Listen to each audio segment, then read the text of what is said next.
Mike. Hey.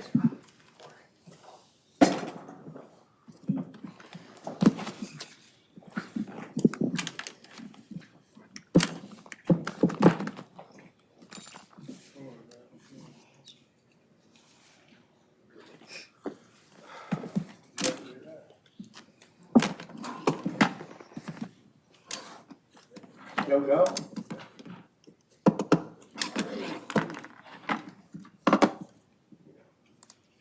Okay, I'd like to call the closed session meeting to order. Could I get a roll call, please? Yes, Councilmember Narenheim, Here.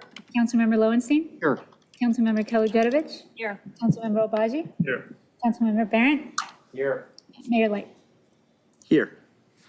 Okay, do we have any blue folder items for closed session? None for closed session. Okay, thank you. Let's see, any public comments on closed session items? Nobody's in the audience, anybody online? We do not have anyone online and there are no e-comments for closed session. Okay, could you read off what we'll be discussing in closed session, please? Yes. As authorized by the government code and listed on the published agenda, the following items will be discussed during closed session. Items F1 through F8 are under the title Conference with Legal Counsel Existing Litigation. For item F1, the name of the case is Yes in My Backyard, a California nonprofit corporation, Sandra Trust, an individual, versus City of Redondo Beach, City Council of the City of Redondo Beach, City of Redondo Beach Department of Community Development, and those 1 through 25 inclusive. Case number 23 TRC P00325. For F2, the name of the case is in regards to 9300 Wilshire LLC, bankruptcy, City Cal case number 223-BK-10918-ER. For F3, the name of the case is 9300 Wilshire LLC, it's the City of Redondo Beach, City Council of the City of Redondo Beach, City of Redondo Beach Department of Community Development, and those 1 through 100 inclusive, case number 23 STC P02189. For F4, the name of the case is New Commune DTLA LLC versus City of Redondo Beach, City Council of the City of Redondo Beach, and those 1 through 100 inclusive, case number 23 STC V10146. For F5, the name of the case is New Commune DTLA LLC versus City of Redondo Beach, City Council of the City of Redondo Beach, City of Redondo Beach Department of Community Development, et al., case number 23 STC P00426. For F6, the name of the case is New Commune DTLA LLC and Leonid Postolnikov versus City of Redondo Beach and City Council of the City of Redondo Beach, case number 22 TRC P00203. For F7, the name of the case is City of Redondo Beach et al. Versus California State Water Resources Control Board, case number 20 STC P03193.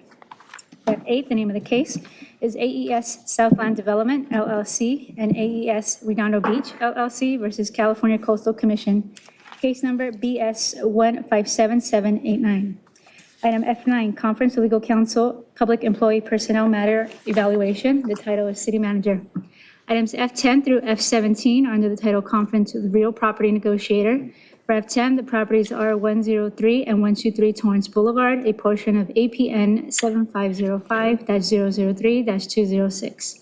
For F11, the properties 240 Fisherman's Wharf, a portion of APN 7505-002-913. For F12, the property is 203 Fisherman's Wharf, a portion of APN 7505-002-913. For F13, the property is 105 West Torrance Boulevard, number 100, a portion of APN 7505-003-206. For F14, the property is 121 West Torrance Boulevard, number 100, a portion of APN 7505-003-206. For F15, the property is 119 Torrance Boulevard, number 100, a portion of APN 7505-003-206. For F16, the property is 105 West Torrance Boulevard, number 200, a portion of APN 7505-005-206. For F17, the property is 111 West Torrance Boulevard, number 200B, a portion of APN 7505-003-206. And for item F18, under the title Conference with Legal Counsel and Labor Negotiator, the employee organization is the Redondo Beach Firefighters Association. Thank you. Thank you. City Manager Wojciechowski, who will be speaking to these items. Yes, Mayor. For all items with the exception of F9, myself, City Attorney Mike Webb, and Assistant City Attorney Cheryl Park. For item F9, depending on the council's desire, City Attorney Mike Webb, myself, and then we'll be joined by Rick Hayden, facilitator of the process, our outside consultant.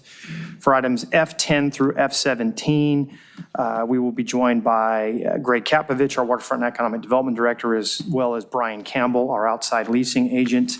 And then for item F18, we will be, depending on time frame, we'll be joined by Diane Strickfadden, our HR Director, Pat Butler, our Fire Chief, and Laura Calty, our outside labor negotiator. Okay, thank you. Could I have a motion to recess to closed session? So moved. Second. Okay, all four? Aye. Okay. We are recessing to closed session. We will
open session. Could I get a roll call, please? Yes, Councilmember Narenheim is currently absent. Councilmember Lowenstein? Here. Councilmember Keller-Jedovich? Here. Councilmember Obaji is currently absent. Councilmember Barrett? Here. Mayor Light? Here. Okay, City Manager, anything to announce from the closed session? Nothing to announce regarding the items, only that we will be going back into closed session after the open session meeting for items F9 and F18. Those will become our items at that point. Okay, thank you. Can I get a motion to adjourn to our regular meeting? Motion to adjourn? Second. Okay, all four? Aye. Okay. With that, I'll call to order our open session regular meeting. Can I get a roll call, please? Councilmember Narenheim? Here. Councilmember Lowenstein? Here. Councilmember Keller-Jedovich? Here. Councilmember Obaji is absent. Councilmember Barrett? Here. Mayor Light? Here. Okay, if we have any veterans or active duty military in the audience, could you please stand up to be recognized? Okay, nobody today. Let's see. Let's all stand for the salute to the flag and remain standing for a moment of silence. I'd like to call up Marcus, who will lead us in the pledge. Come on up, Marcus.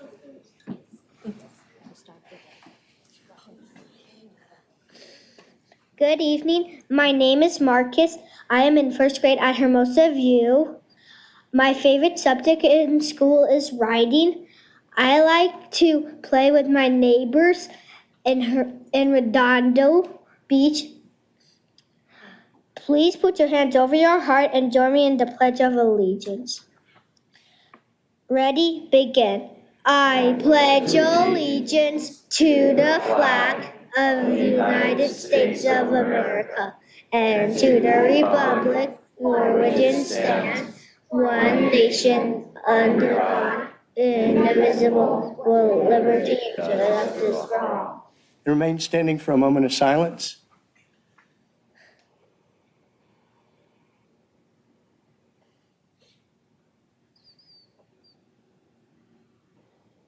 Okay, thank you. You can be seated. Marcus, come on up. Thanks for doing that today. You did a great job.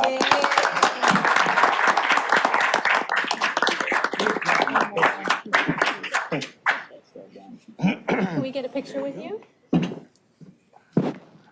May we get a picture with you? Okay.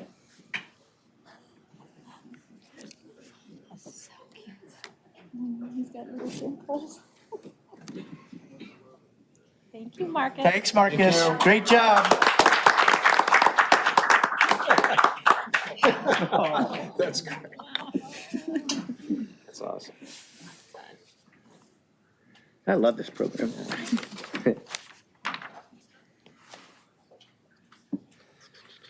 Okay, with that, let's see, any announcements from the council?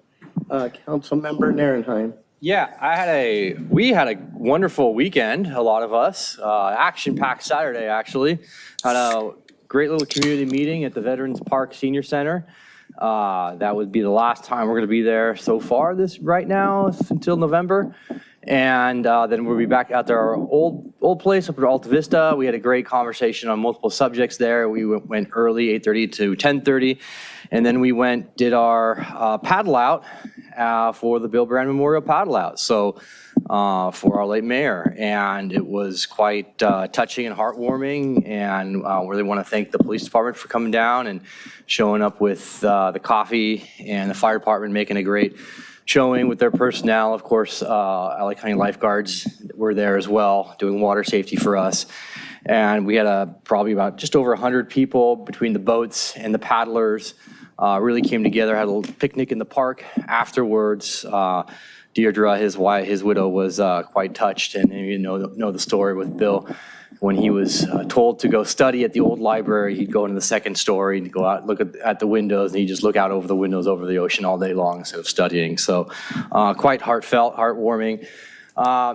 Have my online community meeting next week, Monday. Kind of the same agenda. We'll be expanding on that. I'm going to take the slides from Mayor Light's State of the City, which was a great State of the City, but by the way, last week, Thursday. Really appreciated that. I love the way you talked about the headwinds and tailwinds. We've accomplished a lot. I know when you really take a step back for a moment and review all the things that you've done over the course of the last year, it's actually really impressive what we've done in our city, and many thanks goes to our city manager for driving that. Our council up here, we're quite busy, 4 meetings last month, so I know staff is busy, so I'll just take the really high level of what the slides that he had and address many other subjects. And the last thing I have to talk about is the Memorial Day celebration at Veterans Park. That would be Monday, Memorial Day, in a few weeks. Be sure to come down. It's always a fantastic event. Starts at 1 o'clock at the Veterans Park, the big flag there. Thank you. That's it. Thank you, Councilmember Lowenstein. Thank you, Mayor Light. 3 announcements, one of which is, yes, the paddle out was great. Thank you for organizing it, Councilmember Narenheim and Candace Nafisi. It was really moving. And I know the community appreciated the outpouring of support. The second thing is I attended the spaghetti dinner fundraiser at the Women's Club. That was a fundraiser. The fire department participated as well, so that was really nice. And then finally, the District 2 community meeting for May will be 2 weeks from tomorrow night, the 29th, on Zoom. I'll be joined by 2 guests, one of which is City Treasurer Eugene Solomon, and then Finance Director Wendy Colasso. We'll be talking about the budget, the upcoming budget for 24-25. It's hard to believe that we're here. So register on redondo.org under D2, District 2, to attend. So that's it. Thank you. Thank you, Councilmember Kalajerovic. Thanks, Mayor. I attended the Friendship Campus topping off last, was it Wednesday, Thursday? Mayor Light was there as well. It was an incredible event, very inspiring. I'm very excited about the campus. It's going to be great for our community. Can't say enough good things about Friendship Foundation and all of it. Very well done at the State of City. I got a lot of compliments for you. thank you. Very informative. Everyone was very pleased. Also, I attended an event for civic leadership where I was pleased to honor Colonel Walsh from Space Force with a plaque of recognition from our mayor for her service for Space Force, but in her community outreach for the entire South Bay. I stopped by Station 2 for the firefighters community event on Saturday. It was great. Good to see everyone there. And then I was very proud to see Assemblymember Maritsuchi name our very own Lila Amura, our Redondo Beach Housing Navigator, Woman of the Year, very well deserved. My community meeting will be later this month, still yet to be due, the details to come, but it will be on my newsletter as well as the website soon. That's it. Thank you, Councilmember Obaji. All right, first thing, thank you, Councilmember Narenheim, for organizing that beautiful paddle out. He was out there without a wetsuit in the very, very frigid water. Thank you for our police department for setting up coffee and our firefighters for being out there at the same time that they were doing a fire services day at Station 1 and 2. In addition, I want to tell you guys about my community meeting will be this Thursday on functional zero homelessness with our quality of life prosecutor, Joy Ford. It'll be at 6:30 p.m.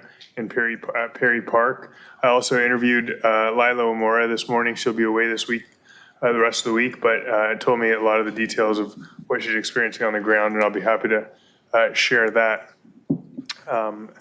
Lastly, I want to remind everybody that next Thursday, not this Thursday, but the next one after that, May 23rd, Metro will be having its board decision on the Sea Line extension. It'll decide whether to send the Sea Line extension down Hawthorne Boulevard or down the right-of-way. I expect every council member and the mayor to be present at the board headquarters at 11 a.m. And if you can't make it in person, call in on the phone. Sorry, 10 a.m. Call in on the phone, and Councilmember Barrett can go represent the city at the Medal of Valor luncheon with the city manager. But we really need to make a strong showing there and advocate for the Hawthorne Boulevard alignment. Thank you. Thank you, Councilmember Barrett. Thank you, Mayor. I wanted to announce and remind we are going to have our Memorial Day ceremony right here at Veterans Memorial in Veterans Park. It's going to be Monday, May 27th at 1 p.m. and everybody's welcome to be there. We anticipate it's going to be a terrific event. Thank you. Thank you. You've already hit anything I would have announced, so thanks, everybody. Appreciate it. Let's see, going on to approving the order of the agenda. Does anybody have anything they'd like to move in the agenda tonight? Okay, with that, I'll entertain a motion to approve the order of the agenda as is. So moved. Second. And we have a motion and a second, all four? Aye. Okay. Let's see, any blue folder items? Yes, Mayor, we have two blue folder items tonight. The first one is for J1 for non-agenda items. We have public communications. And the second one for N2 related to the cannabis discussion. We have additional information related to labor peace agreement requirements for cannabis businesses and public communications. Thank you. Thank you. Can I get a motion to receive and file? Motion receive and file. Second. Okay, motion and second, all four? Aye. Okay, motion carries. Okay, with that, we will go to the consent calendar. Does anybody wish to pull anything from the consent calendar? No, thank you. I'm good, thank you. Okay, so we're going to go with the consent calendar as is. Does any member of the public wish to talk to a consent calendar item, since we won't be pulling any for discussion? Okay, seeing none, anybody online? We do have a few people on Zoom. I don't see any hands raised, and there are no e-comments for consent calendar items. Okay, thank you. Motion to approve consent? So we have a Second. motion to approve the consent calendar items? Second. We have a motion and a second, all four? Aye. Okay, that carries. Blazing right through this. Okay, public participation on non-agenda items. This section is to provide members of the public the opportunity to comment on any subject that does not appear on the agenda tonight for action. This section is limited to 30 minutes, and each speaker will be afforded 3 minutes to address the mayor and council. Okay, we'll go through cards first, and then we will take members of the audience. Okay, first is Ron Morocco, and then Eric Bear. Ron, I owe you a call, I know. That's the lowest I've ever seen. We need music that when that thing button gets hit. That was like a first grader level. Moving on. What if he's going down? What if he's going down? Mr. Mayor, Council, Ron Morocco from District 3. I'm here to speak about the proposal you had on last week's agenda. I find it's a lot easier to talk at 6 o'clock at night than at 11:30 at night. So I'm here to talk about it. It's not on the agenda. You did propose an ordinance, and I think it's a really good ordinance that you proposed, but you're allowing it for cancellation for lack of business. And some of you may know, we're on the council. I attended and did a deep dive into why all these meetings are canceled. And the main thrust was a result of a cancellation of a Recs and Parks meeting last year. And my position is the community invested into the council the rights to do as it pleased with the commission. But I think it's imperative that the council be informed at a minimum or approve a cancellation of a meeting as part of a consent calendar item. If a meeting is canceled, and I'll tell you, we canceled it for a holiday, a lack of quorum, lack of business, a technical reason, staff unilaterally decided it, and that there were 40 commission meetings that were canceled between September 1, 22 and 9, 2023. All except for quorum and technical, you know what the holiday calendar is going to be. You can approve that in advance. If you have an instance where there's a lack of business, you should be informed that there's a lack of business. That's consistent with what you were trying to do with the consolidation. What I'm also trying to avoid is an abuse of process. One of the things you talked about was if there's a lack of business, you should be able to cancel the meeting. Well, May 2023, which is the meeting that started me down this pathway, turned out to be that the commission had announced that they were meeting in June, and then right before the meeting, staff decided that they were going to cancel the meeting for lack of business. And doing a public records request, you could see, and you see from the next agenda, that there was business that could have been conducted. The staff didn't want to have the meeting. So I'm encouraging you to add the language that says upon approval of the council to whatever change you make to that ordinance on it. On a alternate topic, I really hate coming down here to complain all the time. What I would like to be able to do, if you are all willing to, we on the Historical Commission at one point had a moment of Redondo history. And it was designed to be a very short presentation, can fit within the constraints of a public comment section that talks about the history of Redondo Beach. I know we have one person who's a history major. I heard Councilman Lowenstein and Mayor Light talk about history. But if there are topics that you want me to present, I'll probably do it like every 6 weeks or so. We started in September 2019. It was renamed for Albert Ares Mendez, who died of COVID, who was the chair of our commission at one point, and then staff unilaterally decided to drop it. So since we're consolidating everything, it just seems appropriate to bring it to you all. So if you have the topics you want presented, I'm happy to present them. Thank you. Thank you. Eric Bear, and then Joan Irvine. Hi, you guys. I'm here following up on the establishment of a no smoking ordinance at the Moonstone Home Key Homeless Shelter at 716 South PCH.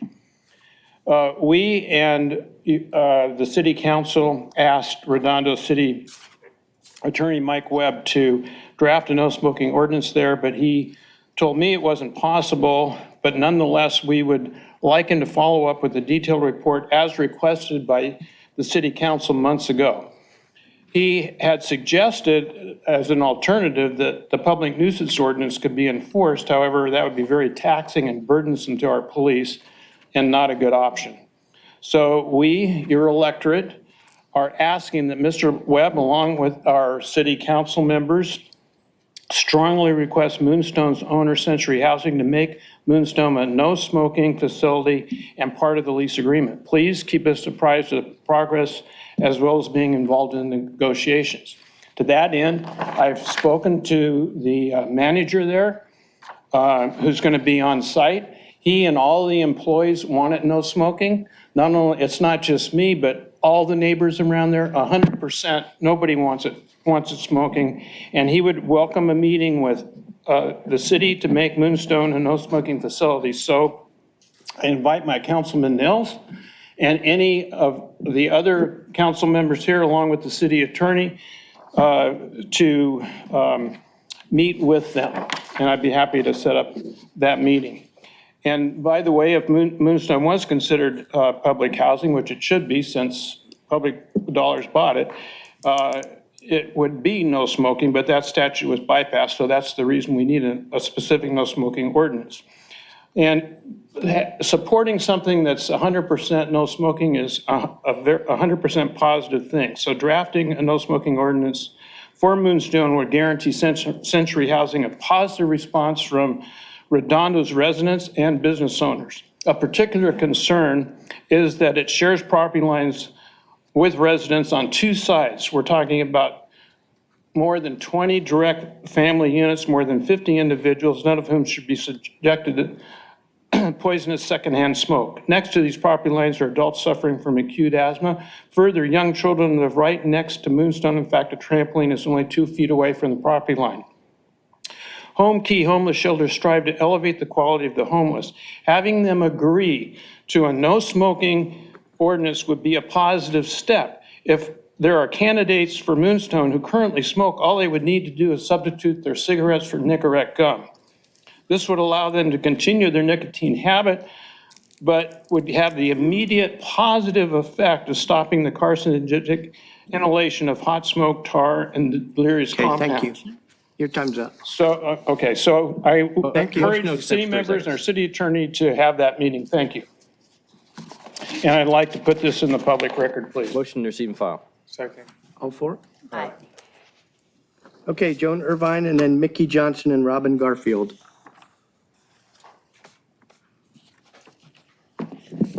Hi, Joan Irvine, District 1, Mayor, City Council, city staff, people who are here, other residents and residents out there. I just wanted to touch base. One of the things I've always talked about and let you know is really my background in online child protection technology. And, people, I don't think you realize the type of work that I did and how we really pushed it out. But I'm going to have fun today with something, because when I presented at the National Press Club back in 2008, my spokesperson who came with me was Stormy Daniels. So everybody here has been hearing about Stormy Daniels. She was our spokesperson. And so I just wanted to receive and file, if I may. Motion to receive and file. Second. Motion and a And, second, all four. no, and just to let you Aye. know that it was very important, both in the adult entertainment industry and as we have upcoming in the cannabis industry, that we do take care of our children and we keep children away. So I just want you to know that is definitely one of my missions. Also, as you know, one of my missions is cannabis education for seniors, but a lot of it is for seniors. And I have a radio show, Your Best Life, that we talk about seniors, we talk about sex, we talk about a lot of things. And the people that I'm having next week, my show that airs, I have the Green Nurses on. One of them spoke did a webinar for the cancer support group, or community. So that's going to be next week. Then one of my other guests is going to be Sue Taylor. She was actually on CNN, The Last Word, and was talking about cannabis and fun things. And Sue and I, she's my age, and we actually go dancing occasionally. And she's very big into the fact that, aging does not mean you're getting old. And in fact, one of the guests I'm hoping to have in the future is a professor out of Yale. And she wrote a book, and it was called Breaking the Age Code. And she actually did a study, which real data like you'd have to do out of Yale, that demonstrated that if you did not buy into the aging stuff that we've been told, that you have 7.5 more years of life. So that I think it's really important, especially in the city that we live in, where a lot of people and a lot of the voters are over 50, that they're totally aware, of the wonderful things that we have here in Redondo and how we can participate, become involved in the city and all of that, and how that actually gives us better quality of life and keeps us, at least in spirit, younger. So thank you. Thank you.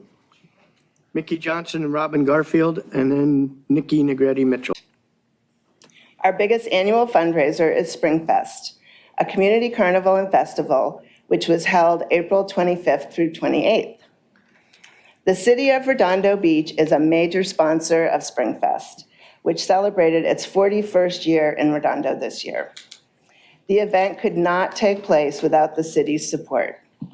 This year, the City Council and staff went above and beyond in supporting SpringFest, and we are very, very grateful. SpringFest brings local businesses into Redondo to create a fun family atmosphere for 4 days. The businesses include food trucks, craft vendors, young entrepreneurs, and activities like the climbing wall and the bungee trampoline. Many small businesses could not afford the annual fees the city was requiring for a 4-day event. When Robin researched and brought an equitable solution to the city staff and council, it was unanimously approved and very quickly enacted just a few weeks before SpringFest. This was a great example of our mayor and city council being business and community friendly. And we are so thankful for the collaboration and pro-business approach. That pro-business approach was one of the main reasons we had the most successful SpringFest to date. And Robin will give you a high-level overview. So we had over 12,000 attendees who engaged in the event. It was the most successful to date. We brought together local sponsors. I'm just going to name a few. Fidelity, El Segundo, Martin Chevrolet, of course, the City of Redondo Beach, South Bay Credit Union, Beach Cities Health District, Clear Behavioral Health, the Rotary Club of Redondo Beach, Athens Services, and Local Anchor, to name a few. Minuteman Press of Redondo Beach. We had 20 plus vendors. We had over 15 young entrepreneurs from local Redondo Beach schools. That was super exciting to get them engaged. And we had 2 days of bands, young bands, and community groups. So I want to really thank all of our sponsors, all our volunteers, and of course, our committee who helped put it together. And 2 seconds. Thank you to our council members who came and helped us MC the event. It was super great. And we look forward to seeing you all for Dine Around Artesia on September 26th, 5 o'clock. Thank you very much. Thank you. Thank you. Nikki Negretti Mitchell.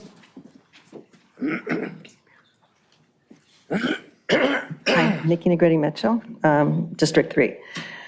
So some recent history for the Crenshaw, now K line, which finally opened in 2022. Metro was forced to acknowledge that flawed construction on a $2 billion rail line through South Los Angeles had to delay its opening because crews were forced to redo work along the 8.5-mile stretch. This was delayed 3 whole years. That was 3 years of a massive, dormant, open construction site the community was forced to live with. The issues include settlement and walls that support a rail bridge over La Brea Avenue near downtown Inglewood, and flaws in the steel support structure that is supposed to anchor the train tracks on bridges and tunnels, officials said. Metro and the contractor wrestled with problems with electrical substations, sidewalks, and gas lines. Consider this evidence that our concerns of haphazard planning and design are real. During our community events and walks, our conversations with engineers and upper level staff revealed that they didn't have answers to a lot of very crucial questions because they're only at 15% design. Transit advocacy club types love to tout the expertise of Metro's engineers. Consider that evidence of their naivete and willful ignorance. We keep trying to tell them. It's also the old curmudgeons who, to this day, which you can tell have not done any of their own reconnaissance, cling to willful ignorance. If any of these people had the experience that we're going through under the circumstances we're faced with, the blatant lack of disclosures, lack of transparency, the callousness of one-track thinkers, pun intended, the insults, the bullying, those 2018 Metro community events were like a Jerry Springer episode, complete with trash talking, yelling, and finger pointing, what the city council rep zealously participated in, pointing her finger directly at me. How times have changed, and I'm so thankful to all of you. But I have to give massive credit to Bill Brand for inspiring me to break through the social anxiety and utilize my corporate administrative skill set, scrutinizing estimates, reports, and documents. I also want to thank Luke Smood for the attention and help, Mike Wazanski for your unwavering city management leadership, Zaino Baji and Paige for your district leadership, and Jim Light for stepping in judiciously for Bill, who sadly had to fade away from the issue. You guys saved me when I was running out of gas. So thank you from the bottom of my heart, all of you. Thank you. Thank you, Nikki. Anyone else from the public wish to speak on non-agenda items?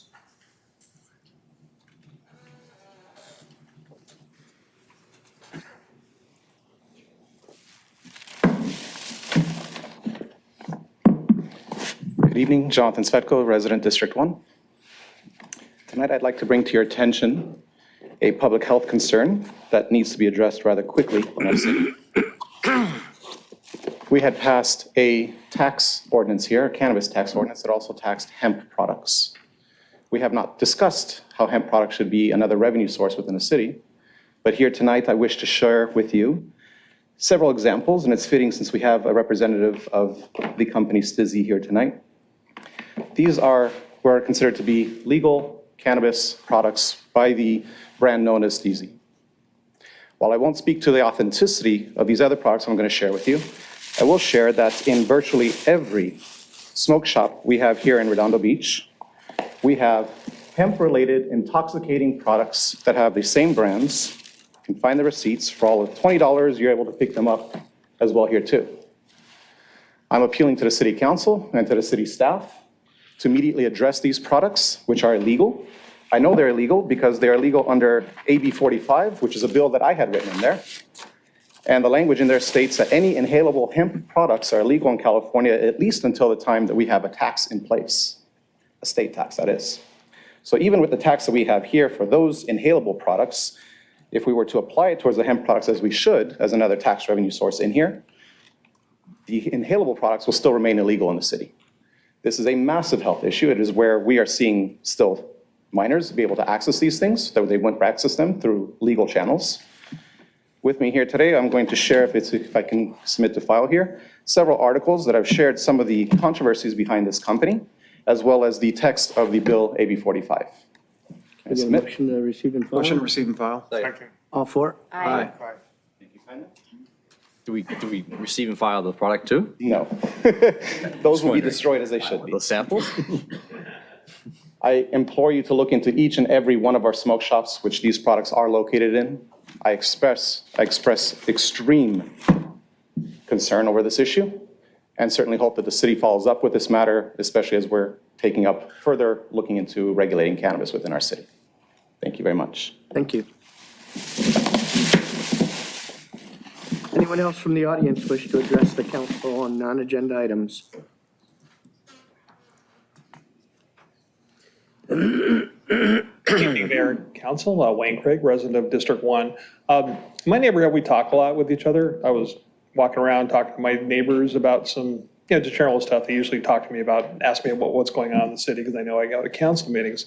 But I got to tell you, universally, almost everyone I spoke to, if you want to do an informal poll, they talked about the fire stations. And it was ironic that the spaghetti dinner was at the fire station just last Saturday.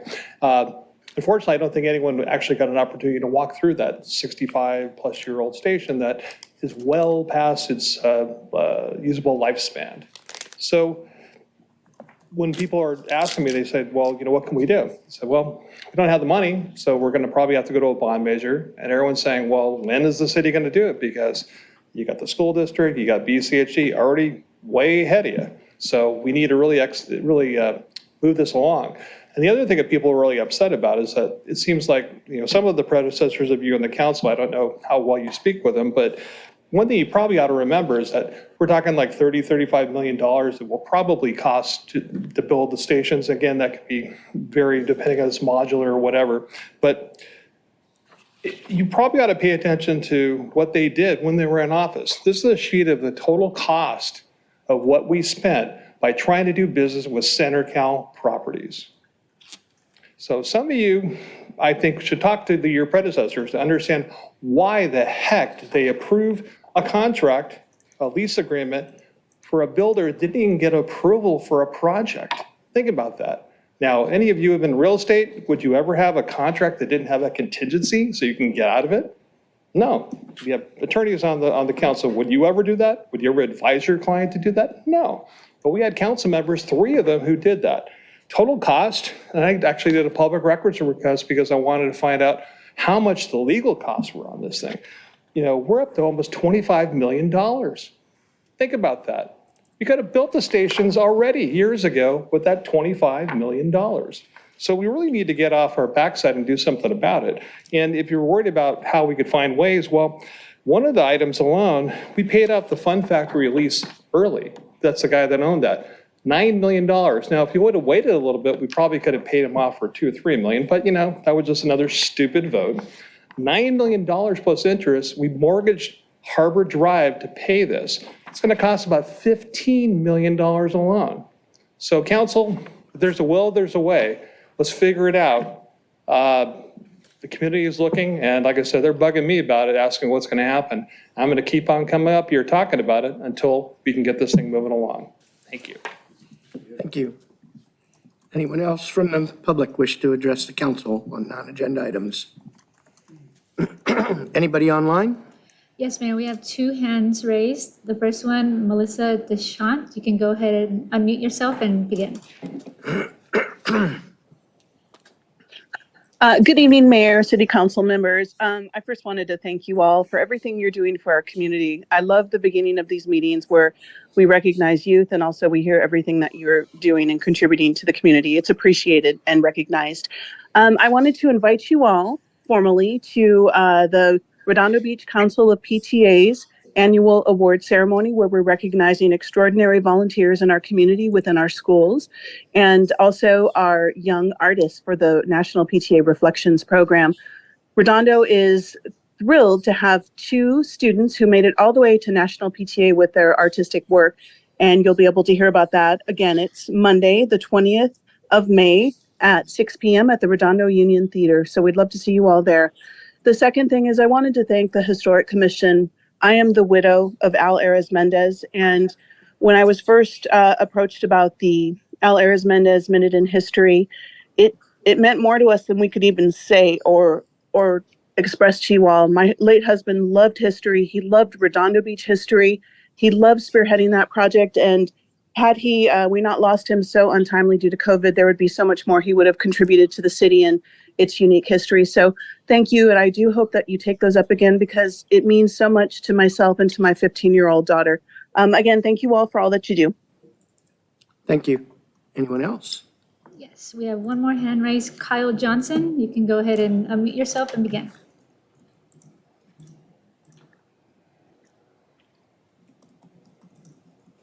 Go ahead. Hi. My name is Kyle Johnson, District 1. I'd just like to talk generally about that while public transit in Los Angeles County is not the best that it could be, it's getting better every day, and it's miles better from where it was. The more we build, the better it gets. The more people use it, the better it gets. And so I'm so happy that this council is generally pro-transit and supports building better public transit to encourage people to get out of their cars for health reasons, for safety reasons, and for environmental reasons. The health benefits of taking public transit, you walk more than you do if you're in a car. Also, less pollution is produced, meaning that communities that live closer to cars are less negatively impacted by them. This includes things like asthma, COPD, and various types of cancers. For safety reasons, cars are incredibly dangerous. I don't have the statistics on me right now, but thousands of people die each year in auto accidents, both as pedestrians and as drivers. The more people we get out of cars, the more lives we save. And then finally, for environmental reasons, transportation is a significant portion of our greenhouse gas emissions. And if we want to stop climate change, then we need to encourage alternative modes of transportation, including cycling and public transit. So getting people out of cars and into buses and into trains and into metro lines is a great next step. I think that is imperative that public transit in LA County get better as fast as possible. And I am happy that this city council is taking such an active role in public transit. That's all. Thank you. Thank you. Anyone else? No other hands raised, but for the record, there's one e-comment. Okay, thank you. Okay, so jumping down to item N1, approved follow-up letter to the Los Angeles County Metropolitan Transportation Authority regarding the Sea Line. Mayor, before we proceed, I'm going to recuse myself from this discussion for reasons previously stated in the public here. Okay, thank you.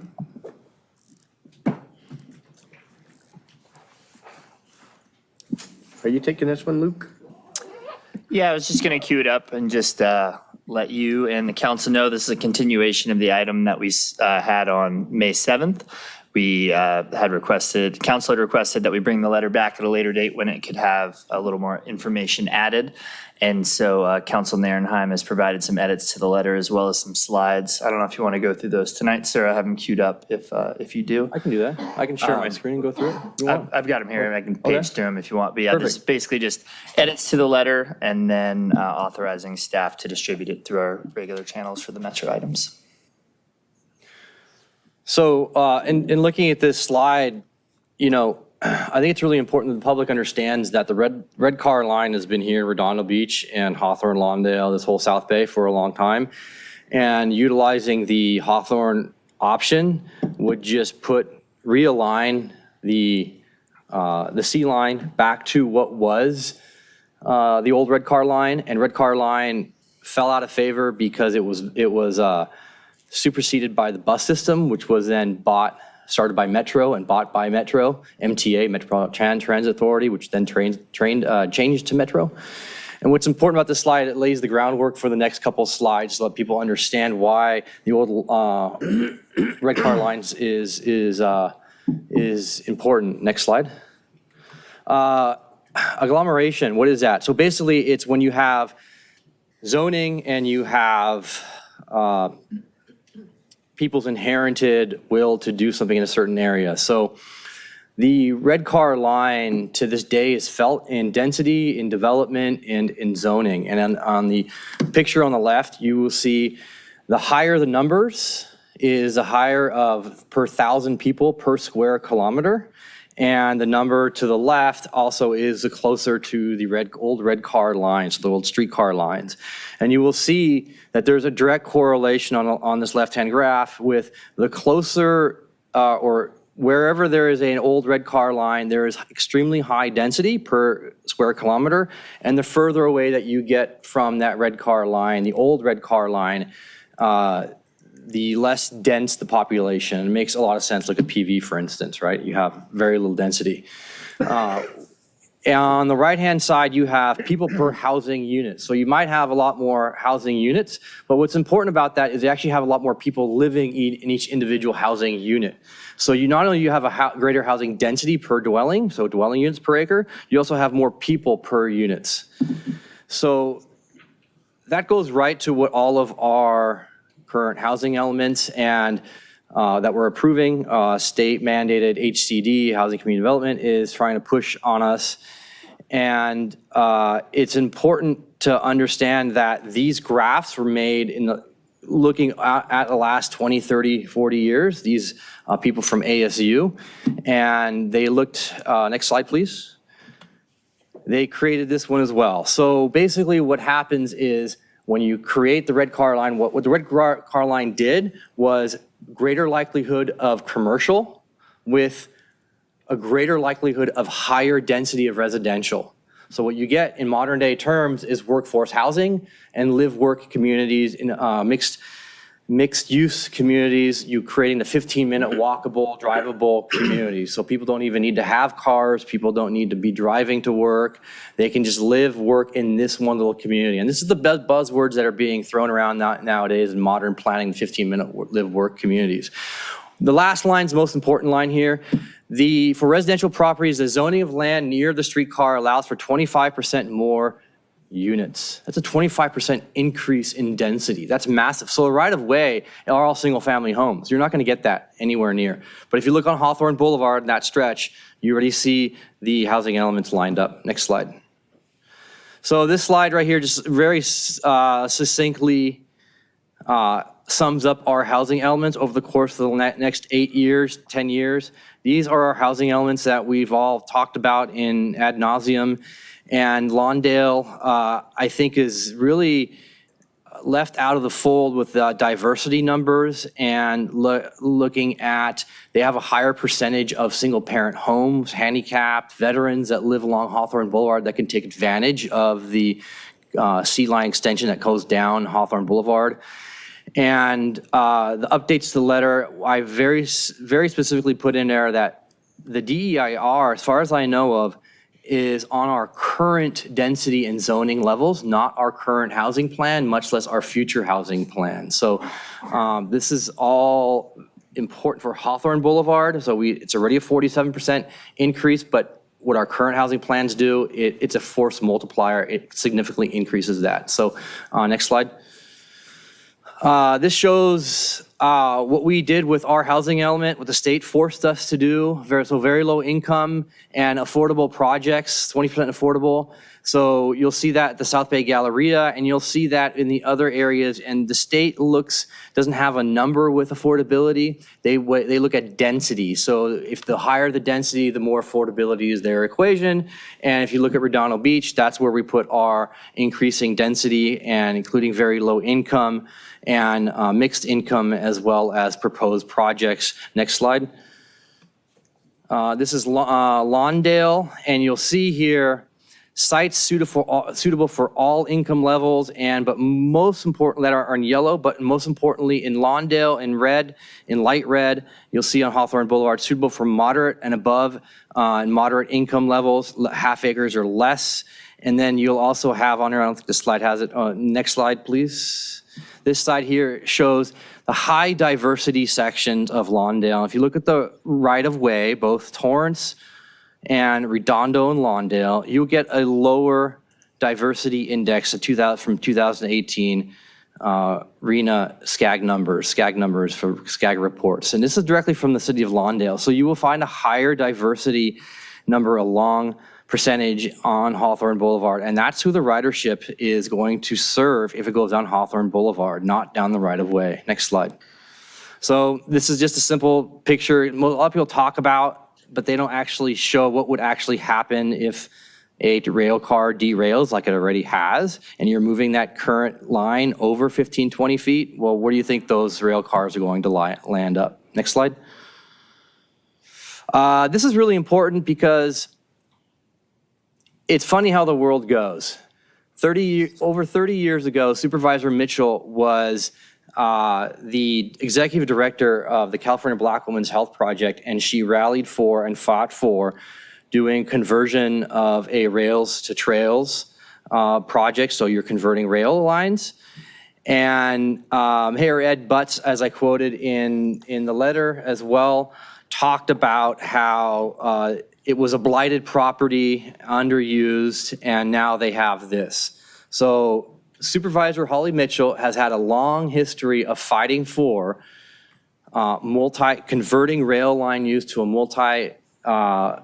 multi-platform area for riders, walkers, trees, green space, just like they did in Hermosa and Manhattan Beach. Unfortunately, Redondo Beach, on our section of Green Line, we converted that to storage 3 blocks from the beach. It always bewildered me. Next slide. This line is from Orange County Transit Authority. We need as many of these different options as we can get. Calls it a no-brainer, the conversion of old train tracks to multi-use trail lines. So as you can see here, this gives options. And one of the reasons that Supervisor Mitchell talked about fighting for the rails, the trails, is her comment says, her constituents, she said, and I quote, I will never forget the residents of the housing development on 49th and Central was located. And they told me, quite frankly, you want me to walk, but it is less safe for me to walk the streets in my neighborhood than to sit at home waiting for a heart attack to happen, Mitchell recalls. The fact that state of affairs remains a harsh reality for far too many Angelenos meant this project was a, quote, dream deferred for far too long. So this is something we can do with the right of way. Many years from now, this lays the groundwork, but if we do our hybrid option, this would never happen. Next slide. So for futures, Hawthorne Boulevard, and these are the points that I put into the letter. Workforce housing, residential growth, jobs, less traffic, healthy lifestyle, and private sector investment. That will all happen on Hawthorne Boulevard if the option is chosen for the C line extension down Hawthorne Boulevard. But none of those are impacted or a positive net effect for the right of way, other than allegedly and supposedly being easier and supposedly possibly at a lower price. But the long term is you get a far greater investment. You get private sector investment along Hawthorne Boulevard. You have higher density of housing and commercial, which pays off with higher ridership. Like, that's it. Is that it? That is it. That's it. So that basically sums up all of the quotes and additions that I have on the letter. I think if you emailed it out, did you email it to the council? I haven't distributed it yet. I have it here if we want to pull it up so you can show Okay. the red lines or. Yeah, I blue lined it. Yep. It's different. Not that's green it. line. Thank you. We can go through that you want to go through real quick? Or no? All right. Second page. So here I just highlighted, I wanted to make sure that the readers know, the board decision makes, that the recently approved Lawndale housing element and Redondo Beach housing element adds together, they add hundreds of net new affordable housing units along Hawthorne Boulevard. And the current DIR does not take that into consideration. And moving forward, the state's going to be forcing us to plan and zone for even more units along Hawthorne Boulevard, which means even a higher percentage and more ridership. And that's, of course, if our neighborhood voices doesn't pass. Go to the next section there. So current build cost versus ridership cost. You know, something that isn't talked about very often is that while it's 47% more ridership along Hawthorne Boulevard, that does not include our approved housing elements for both of our cities. That's essentially adding a significantly more amount of net new riders to the system that's unplanned for in the DEIR. And that extra revenue will go directly towards future expansions and future extensions. Last paragraph here is future growth in jobs, workforce housing, all central to Hawthorne Boulevard, as I mentioned earlier. All right, so this is, as I was saying earlier, the placement of the C line stop on Hawthorne brings back the old red car line. You know, taking advantage of the history of the South Bay, I think, is extremely important because we already have the higher density, we already have the commercial zones. We're taking advantage of that. That's clearly indicated by the DEIR. With a higher than 47% increase in ridership, but utilizing that open wide space on Hawthorne Boulevard that's already currently there, that was for the red car line. That's why it's so big. So by putting it there, we have wide open space, we have extra space, and we have an easy fit over the long term that can grow into the future. The last thing on this last paragraph is, again, I want to hark on the 25% greater density, residential density. And that's very important because, again, the 15-minute live-work community environment and moving forward, people without cars, as the speaker earlier was talking about under non-agenda items. Go ahead. Converting the row rails to trails. Here are the two quotes from Mayor Butts. This is where the train ran, Ed Butts said, the Mayor Butts said, where he was standing.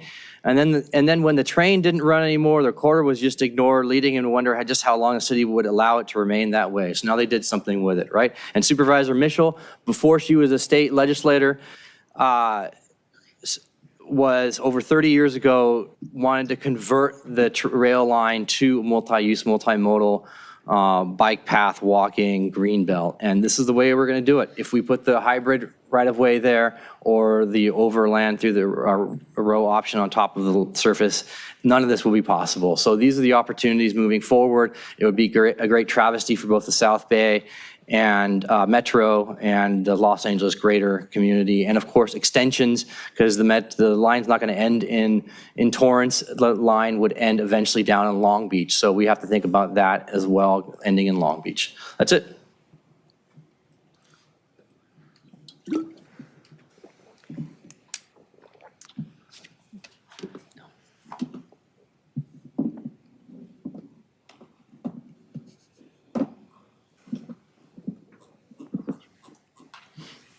Councilmember Obadji.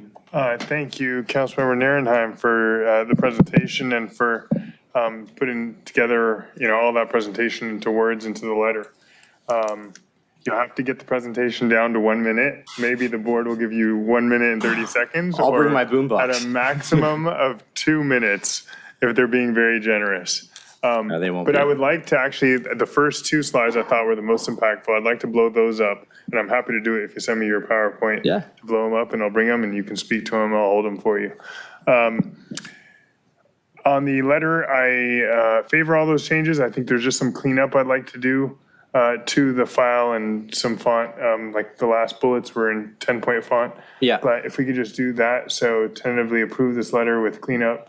Yeah, you can, there's a couple words that need to be updated too. Like, there was one sentence that started with 47%, but that's not what was intended. I think it was. Right. Yeah, so, how can we do that? Can we just tentatively approve with cleanup to be done? Yes. Yeah, with administrative edits, perhaps. So in the beginning of the letter, it says, in our last letter, we expressed the many virtues associated with the Hawthorne Boulevard, which is our first letter.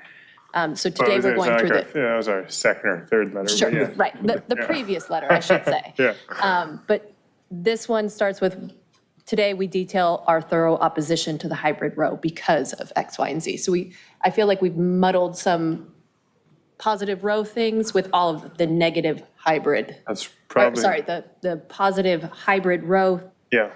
reverse what I said, you know what I mean? Positive Hawthorne things into the negative right, about that's the right. hybrid row. Yeah.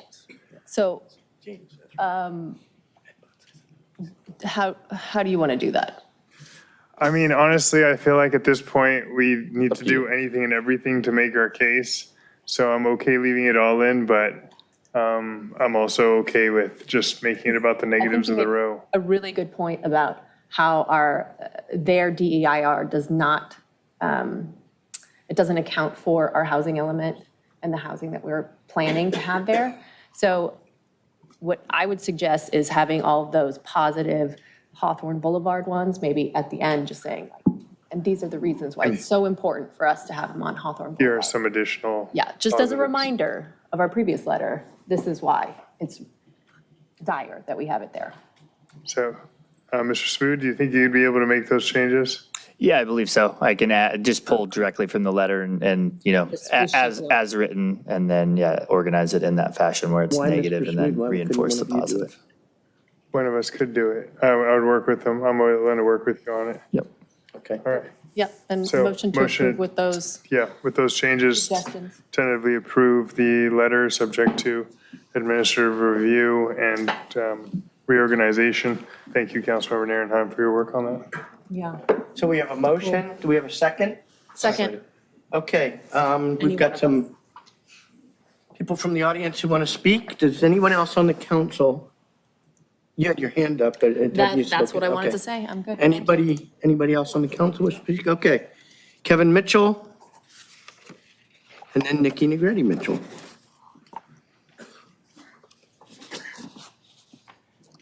Hello, Kevin Mitchell, District 3. First, thank you for this letter and for your diligence in this project generally. January 2007, the Metro Planning and Programming received filed a study done by Wilbur Smith and Associates entitled Harbor Subdivision Technical Feasibility Analysis. Regarding the green-blue line, they made this point, quote, given the narrowness of the harbor subdivision in much of this segment and the fact that these modes can only share a right-of-way with freight trains given the provision of either temporal or spatial separation, such a shift of freight train operations would require discussion and or negotiation with the BNSF. This got me thinking. So previously I had questioned how the DER could completely avoid the topic of freight and LRT that share the same footprint, but there it is, temporal or spatial separation. They're gonna run the LPG train at night.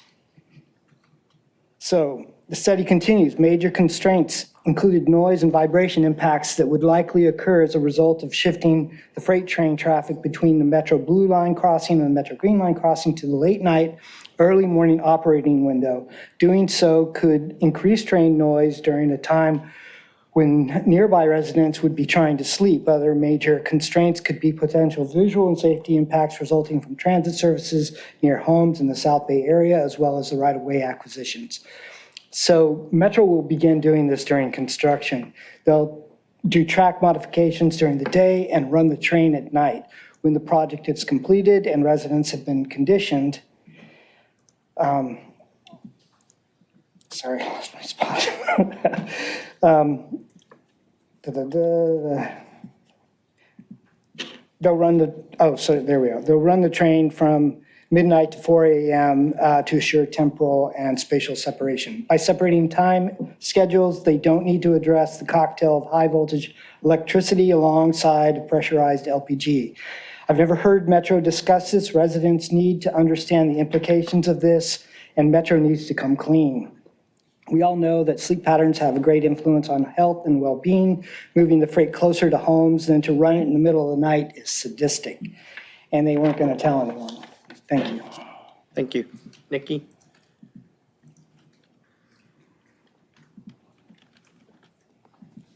Hi, Nikki Negrete Mitchell, District 3. So this may be why the hybrid was misconstrued as a compromise. In 2018, my former district councilman, at his own discretion, put together a notice of preparation letter to include 2 alternatives to the basic right-of-way option for Metro to study. One was Hawthorne Elevated, which was great, we could get behind. The other was the wildly unsupported row trenched option. Since that trenched suggestion came from Redondo Beach via previous city leadership, this may be how hybrid got misconstrued as a compromise. It took me all this time to figure out why David Meager thought we'd be happy about the trenching behind our house. But for us, trenching was by far worse, and for us and for the environment. We were mortified that that was allowed to go through without consulting us, and we told him from 2018 till he termed out, and his response was always about him, his grievances with the mayor and some of his colleagues, nothing about concern for what's best for the city or his constituents. I've been in a trench. I know how deep and massive it is as infrastructure. I know how colossal the industrial construction site would have to be, along with the machinery, the noise, the earth pounding, clouds of brown powdery dirt making air quality unlivable inside our homes. 8+ years of construction under these conditions that would have to come before operations could even begin. For a lot of us, this is how we'd get stuck living out the rest of our lives. A lot of us don't have that kind of privilege where we could just pick up and move. Many of us are vulnerable due to health concerns and advanced age, so we would have to be relocated. Those costs should be added to the cost of building the right-of-way hybrid. But that's Metro's problem, and we will be readying ourselves to seek this compensation if need be. That would make Hawthorne the cheaper option. As for the letter, I really wish to replace fear and anxiety with health risks, systemic, mental, and emotional, if you could. I can imagine that being easily dismissible to them to the point where it discounts everything else, the fear and anxiety thing. They always gaslight you with, you'll get used to it. As a pragmatist, I'd prefer we stick to the hardcore facts, so can you please just replace that? I wish the letter leaned harder on unstable soil and recent property damage that occurred with routine pipeline maintenance just outside their retaining wall. I wish that it didn't only highlight depreciation for Ruxton homes, it's all homes. It's a much bigger picture than that. There are 1,100 homes right next to the right-of-way. There are 1,624 homes within 350 feet of the right-of-way. There are retired seniors in Redondo single-family homes all along Condon, Vermona, Fisk, and Spreckles Court.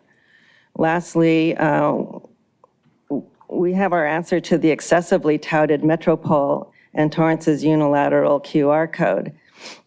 It's going to blow all of that out of the water, so I can't wait to share it with you. Thank you. Nikki, could I ask you a question, please? Have you seen any homeless encampments on the right-of-way in the last 2 months? In the last 2 months, no. Just inside of El Nido Park, inside the fence there, not On the right-of-way? not on the actual right-of-way. Thank I know you. what you're talking about. Real quick, how many times a day does that freight train run? It's one round trip, so it goes Down and full back twice. north and then empty south. Okay, thank you. Okay, anyone else from the public wish, go ahead, Todd. I just have a quick question on page 3. At the top third, it says, with the state's recurring RENA obligations, the pallet shelter sites could quickly be sold or leased to easily satisfy a major part of our housing obligations with much needed revenue flowing to the city. So I put that in there. Okay. Those are sites owned by the city. Right. So if the transit center is located, if the the metro stop is placed on the right-of-way Right. next to the transit center, the only available opportunities to develop land, if you look at the satellite photo, are right around that site. The only thing that we have there that's open and available is the pallet shelter site and the public works yard, and the Spectrum property or Frontier property. So all I'm saying is they're making it appealing for us to upzone that area and generate revenue from that site rather than continue to have that as our pallet shelter site and use all the other vacant land, empty parking spaces along the South Bay Marketplace and the Galleria as transit-oriented development areas. It seems like if that happened, that would actually be a positive for the city rather than a negative, because it's generating revenue for the city, but it's also, it seems like a negative because we would no longer have an area. I was a little bit confused when reading that. Well, maybe I can try to clarify that, but that's my point, is it would be a negative in that we'd be kicking out our unhoused people from pallet shelter housing. Yeah. To try to use that land more usefully, if you will, or economically, because it's right next to a transit center. Okay. And I appreciate the effort done here. Might want to reword it to say, we will lose the only opportunity to house unhoused folks in that area by placing the transit stop right near there, because it's a definite negative rather than a positive. I look at it revenue and going, oh, that's great, the city. But then we no longer have a place to place folks that need it. Yeah, happy to make that revision. Yeah, okay, thank you. Okay, any other members of the public wish to address the council? I have a comment. Have a comment to make. Oh, public. Good evening, council. My voice is still gone, but I'll try. GP South, District 5. On the trenching, there's a video that we have discovered of the process of creating a trench for an underpass.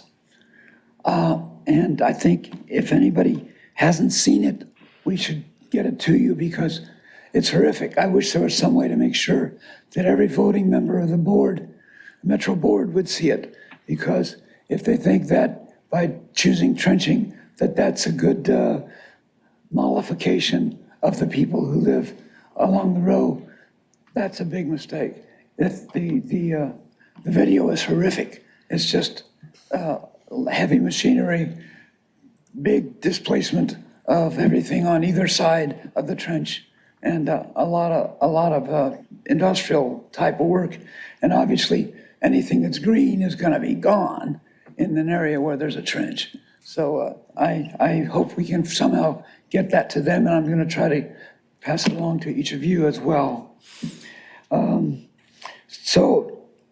Normally, I never come up here to do anything you might call gushing, but I'm gonna embark on some of that right now, because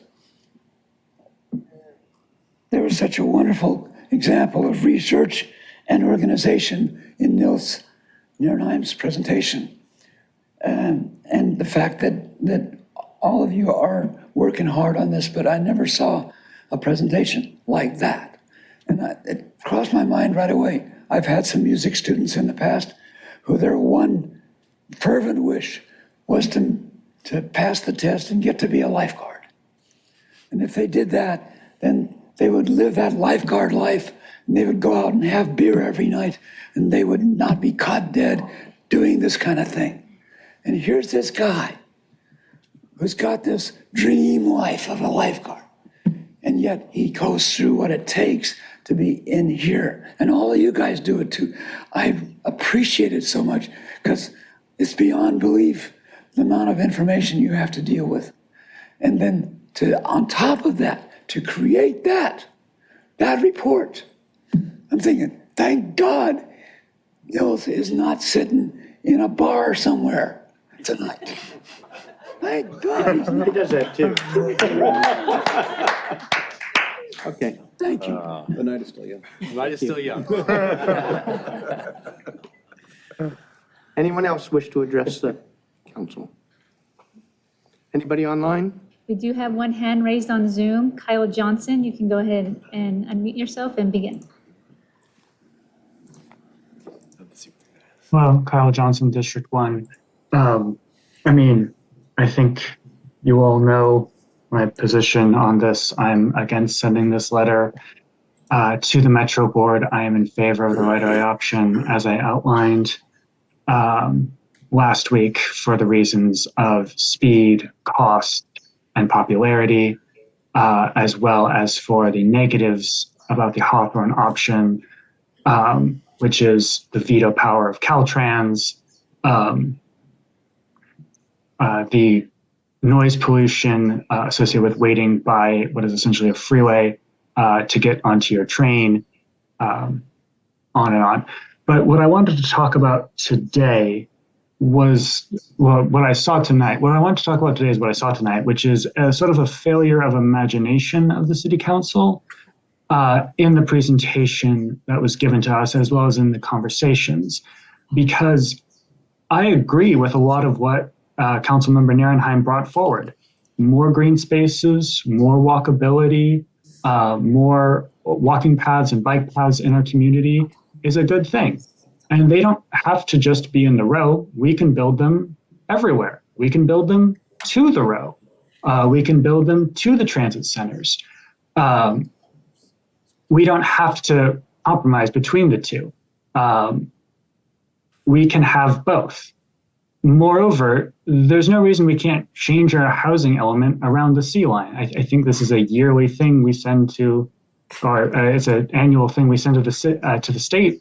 Like, there's no reason we can't update our housing element, given the sea line would be going through the row, that we put dense, cheap, affordable housing on the row, and we rezone the row, we rezone that area, knowing that this plan is going forward. In fact, the certainty, once we know an option, will give us confidence to rezone our community around this project because we know it's going to happen.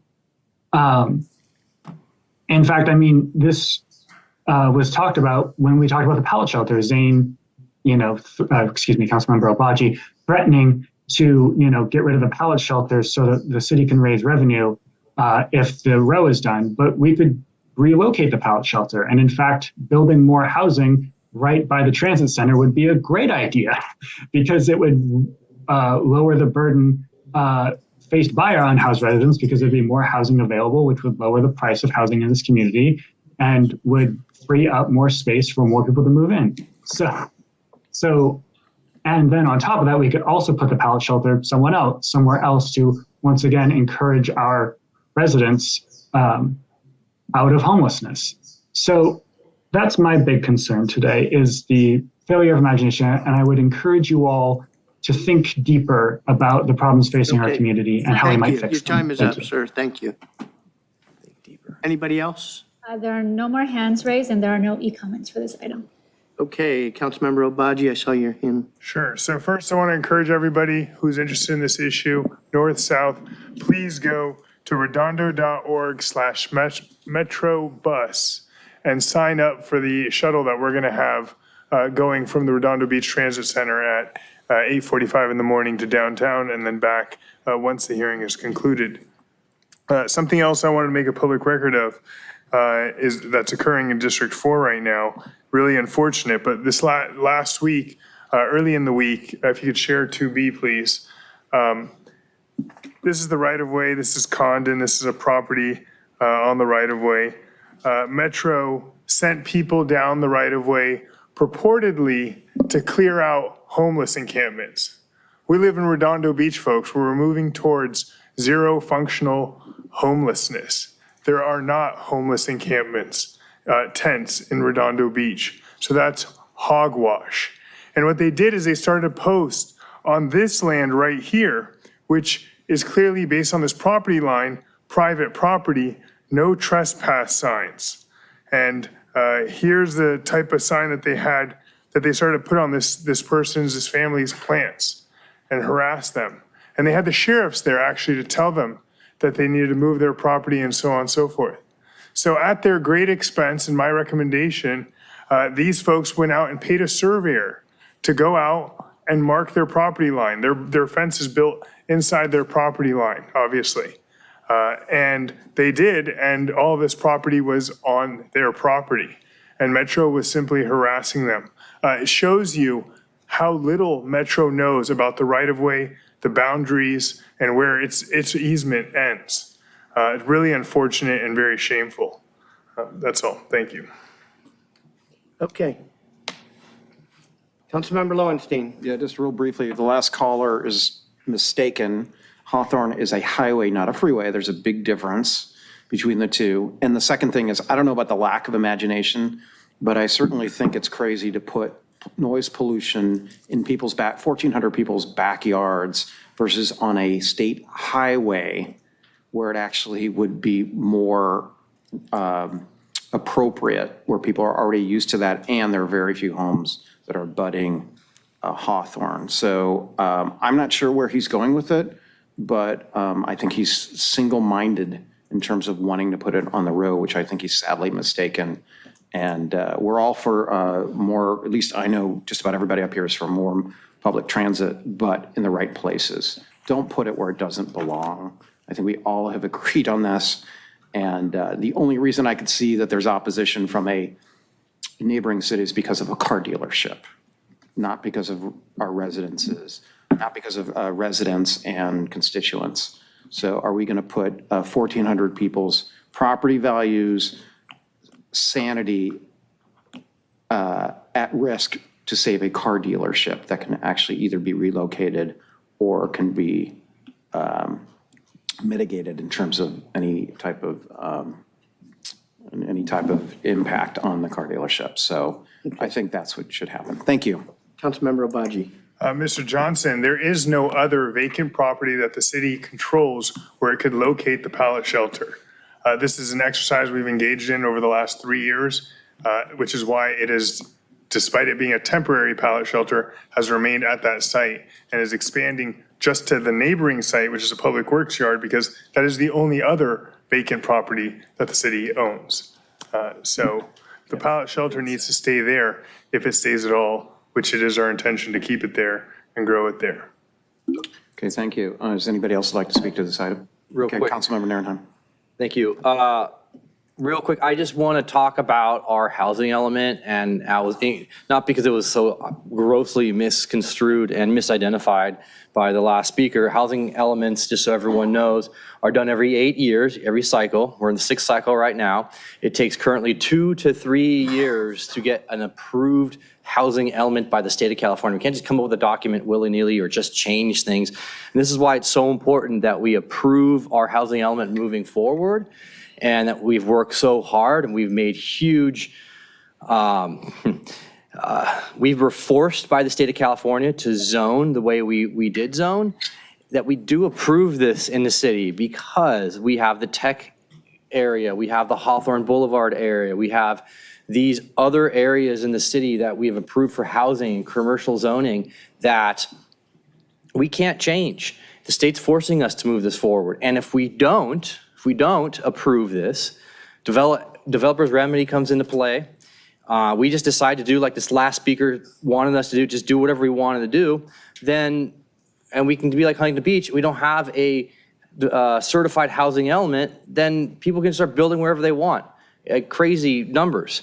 So it's imperative that the housing element process is taken into effect as to why it is so important that Lawndale and Redondo have chosen Hawthorne Boulevard for mass transit. So I just wanted to correct the record on that and make sure people understand the value of our certified housing element by HCD on September 9th, 2022. So thank you. Okay, thank you. Let's see, we have a motion and a second. I'd like to call the vote. Everybody for? Aye. All against? Okay, that's 4-4, one is recused. 4-0. 4-0. Okay, going on to item N2, discussion and possible action on proposed updates to the cannabis regulatory ordinances and application guidelines.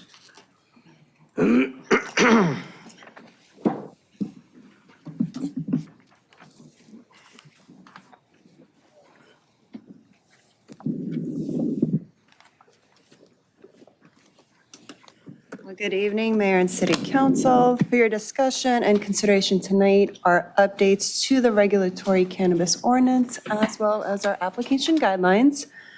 The ordinance currently in place was adopted in September of 2022.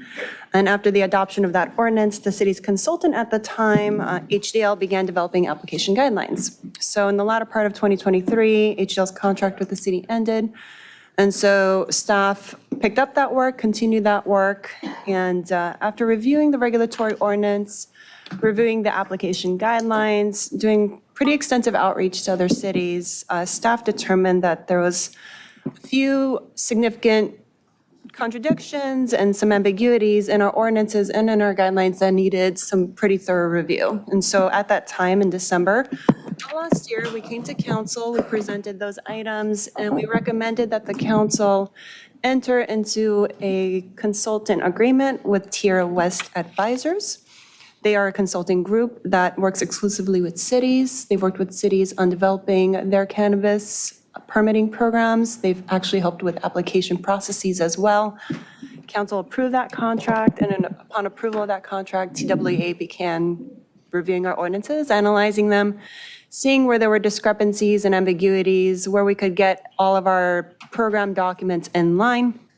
And so tonight, they are presenting their recommendations on updates for our cannabis regulatory ordinance.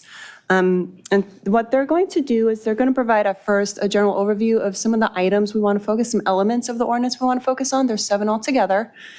And then after that, they're going to go element by element separately. And after they introduce each element, present your options, present their recommendations, they're going to open the floor for discussion. So if that's okay with the council, we're going to go element by element and have a conversation after each element is presented. When you say element, do you mean the 7? Yes. Okay. Yeah, not every single element of the ordinance. Okay. The 7 We're not going to go elements through we 41 noted. I pages. know. Okay. And then you'll see we also just left it open at the end. So if there are other particular sections of the ordinance you wanted to review, we'll have the opportunity to discuss those at the end as well. But So I want to just set a little, hopefully, guidelines here. So you're asking for us to opine on those 7 yes. items that are. Yes. So what I would like to ask, because I know there's a lot of questions here on the council, is that rather than go through the 41 pages tonight and nitpick it to death, that the council members go through it and generate questions like we would with an EIR and then submit it to Elizabeth, who can then get it to the consultant who can then answer it. One of the things we're missing is the city attorney's assessment of this, and I don't want to go too deep into this to have him reverse. I'd rather get it all at once and we make decisions based on sound logic. So I'd ask us to focus on the 7 policy areas and then submit questions, comments, concerns on the rest of it offline. And those 7 areas we selected because they will help frame some other sections of the ordinance. So they're pretty Yes, and I key believe areas. Yeah. City Attorney Mike Webb agrees with those 7 areas, correct? Yes, I do. And it will help so that you don't get an extensive white paper from me on all the litigation threats for any type of ordinance. So we met, I think it was Monday the 6th. Correct. With all together. And there were policy issues that you need to decide that will help us frame the ordinance. So I can't emphasize enough or echo enough. Focus on the 7. Do not focus on the ordinance because it's changed dramatically since the draft that we discussed on, I think on the 6th. Their last draft was dated April 24th. We haven't had a chance to discuss the revisions that they've made to the draft ordinance. So you can give us direction on the 7, that would help speed this process along. Okay, thanks. Sorry for jumping in there. I just wanted to set the stage. Yeah, under that, if I may, Mr. Mayor, under that proposal, when would we come back and talk about, I mean, there's 7 issues that have been pulled. They're big issues, but in the ordinance itself, there's a number of other issues. There's the local hire issue, the labor and peace agreement issue, and on and on. When would we come back to discuss those important issues? I think that will depend on if you give us the 7, then we'll start to draft. And as we get closer, if we run into any other forks in the road that we need council direction on, for me to complete my written legal analysis and for them to prepare a draft ordinance for a final draft for the council to discuss as a discussion item. I don't envision this coming back as for first introduction and reading. I envision it is as soon as we've got a document that I feel is legally sound and that they feel is a workable process, then we can bring it back to the council to go through. Okay, and it's not a criticism, but this has been dragging on and on. We got to bring it to a head. When do you think we could come back with something where we can continue this discussion on those other issues? Depends on how many of the other things, including what we've discussed in closed session, you want to remove. If you can do the budget in a single meeting, that will free up space. I don't think that's remotely likely, nor should it be. So it's just a question of. So you're talking post-budget? Oh, yeah. I mean, we've got one more meeting. I mean, it's only for a month from now. I know. Yeah, and that's likely, but then the problem will happen, we're, for good reasons, not having the July, I think it's second meeting. The July 9th meeting is traditionally reserved for all of you to interview the commission applicants. And then typically in July, we have council members who, that's the best time to take a vacation. Well, we wouldn't, I think, want to set it when any of you are missing. Yeah, I don't want to get into a big scheduling thing. I think, we're not going to approve this tonight. We're not going to get through it tonight. I think we'll work what it is. It will get on the agenda when it's ready to get on the agenda. I agree, we need to put some expediency. We've been doing this forever. Okay. And I think I would agree with that. Do you know how many things you have in I expediency understand. I on? didn't. Okay, okay. And I think it's a good point, Mayor. I've started the process. Thank you, Elizabeth, John, Jason, and Ann, speaking to them about some of these more what appear to be granular issues in the 41 pages, but actually are pretty impactful, as I learned from John and the team today. So we could discuss that at another date. So let's get to the briefing, and then we can.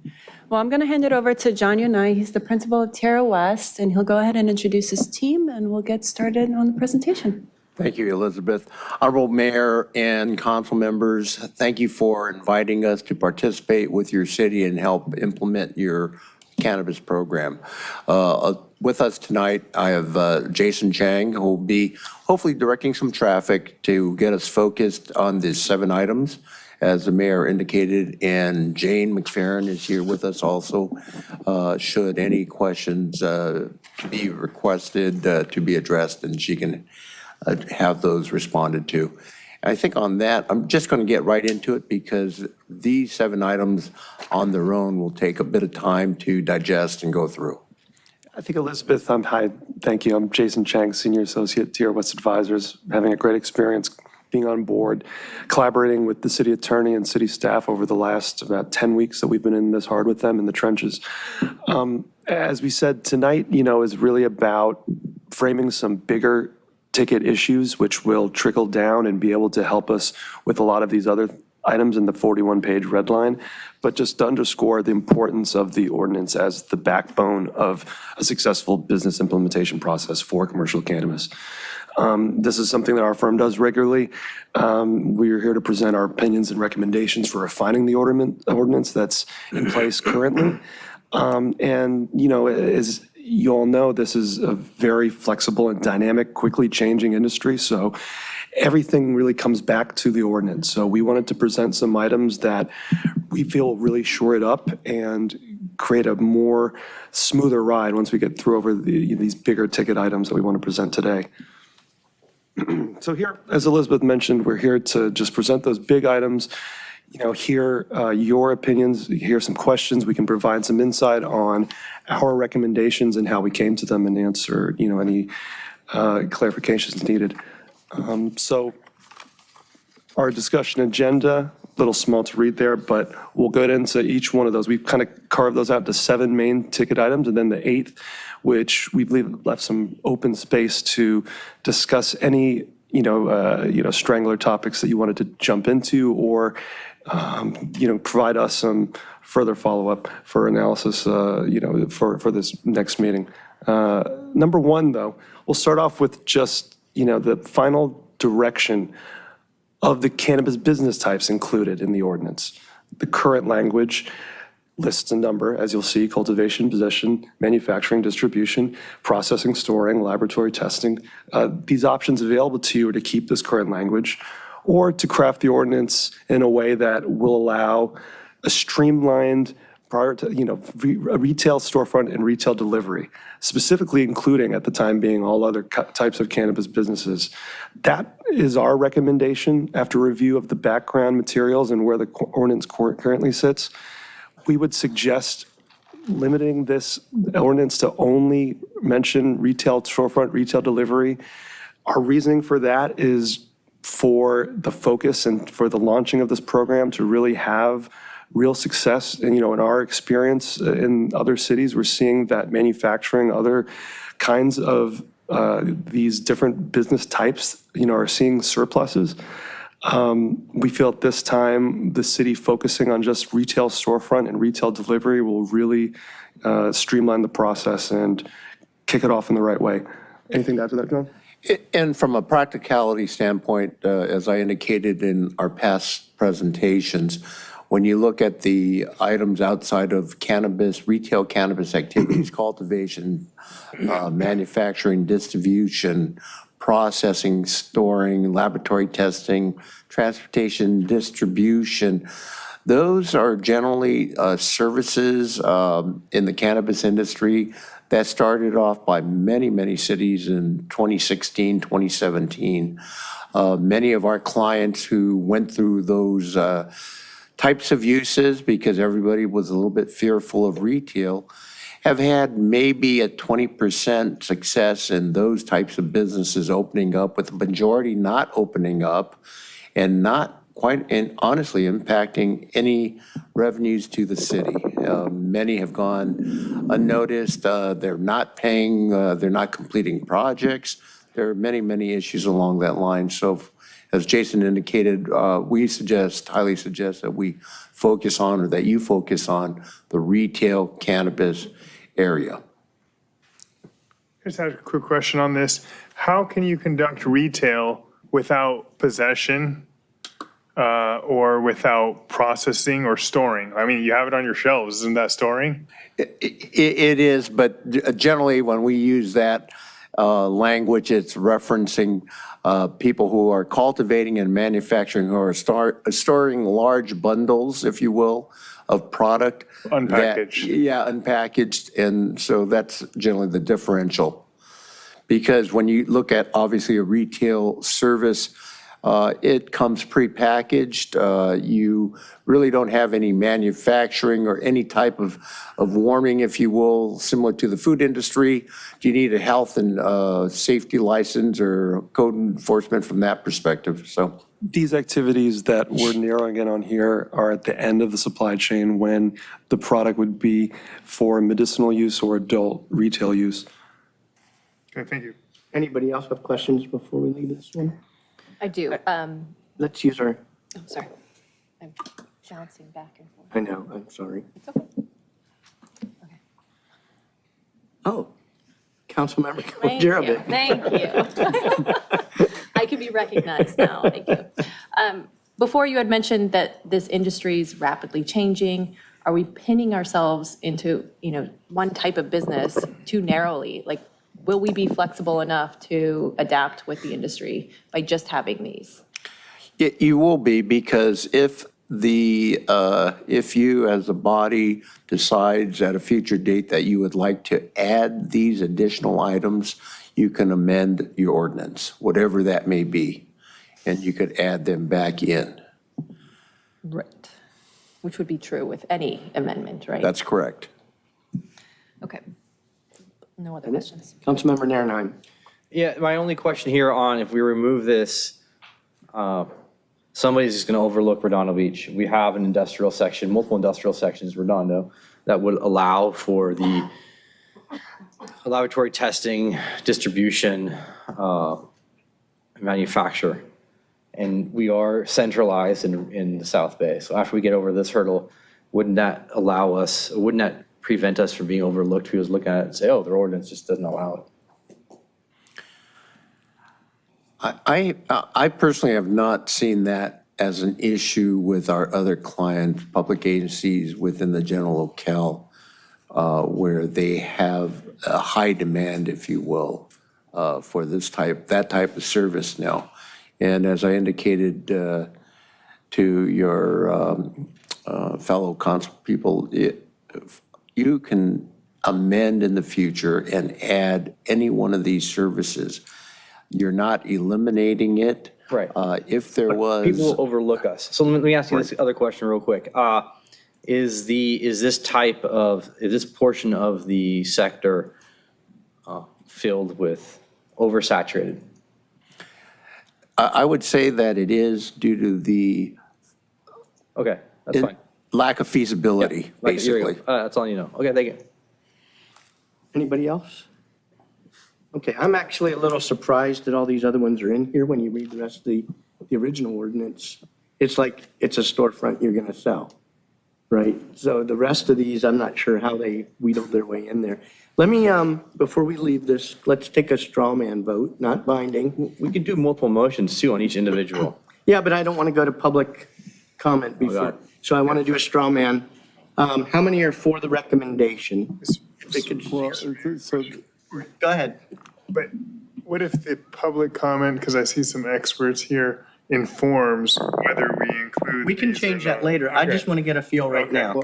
And also, the public isn't entitled to comment on each motion. Right. Right. And so it might be better to just go through each of the 7 if you. I'm not going to I don't want individual motions. I just want a straw man right now. Well, okay, but that may change depending It may. on what you It hear may. from. Yeah. Okay.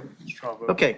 You're So- straw poll vote right now? Straw poll vote right now. How many are for the recommendation? I'll go for it. I don't like it, but I can go either way. Just 2? Well, yeah, subject to further input from 3? the.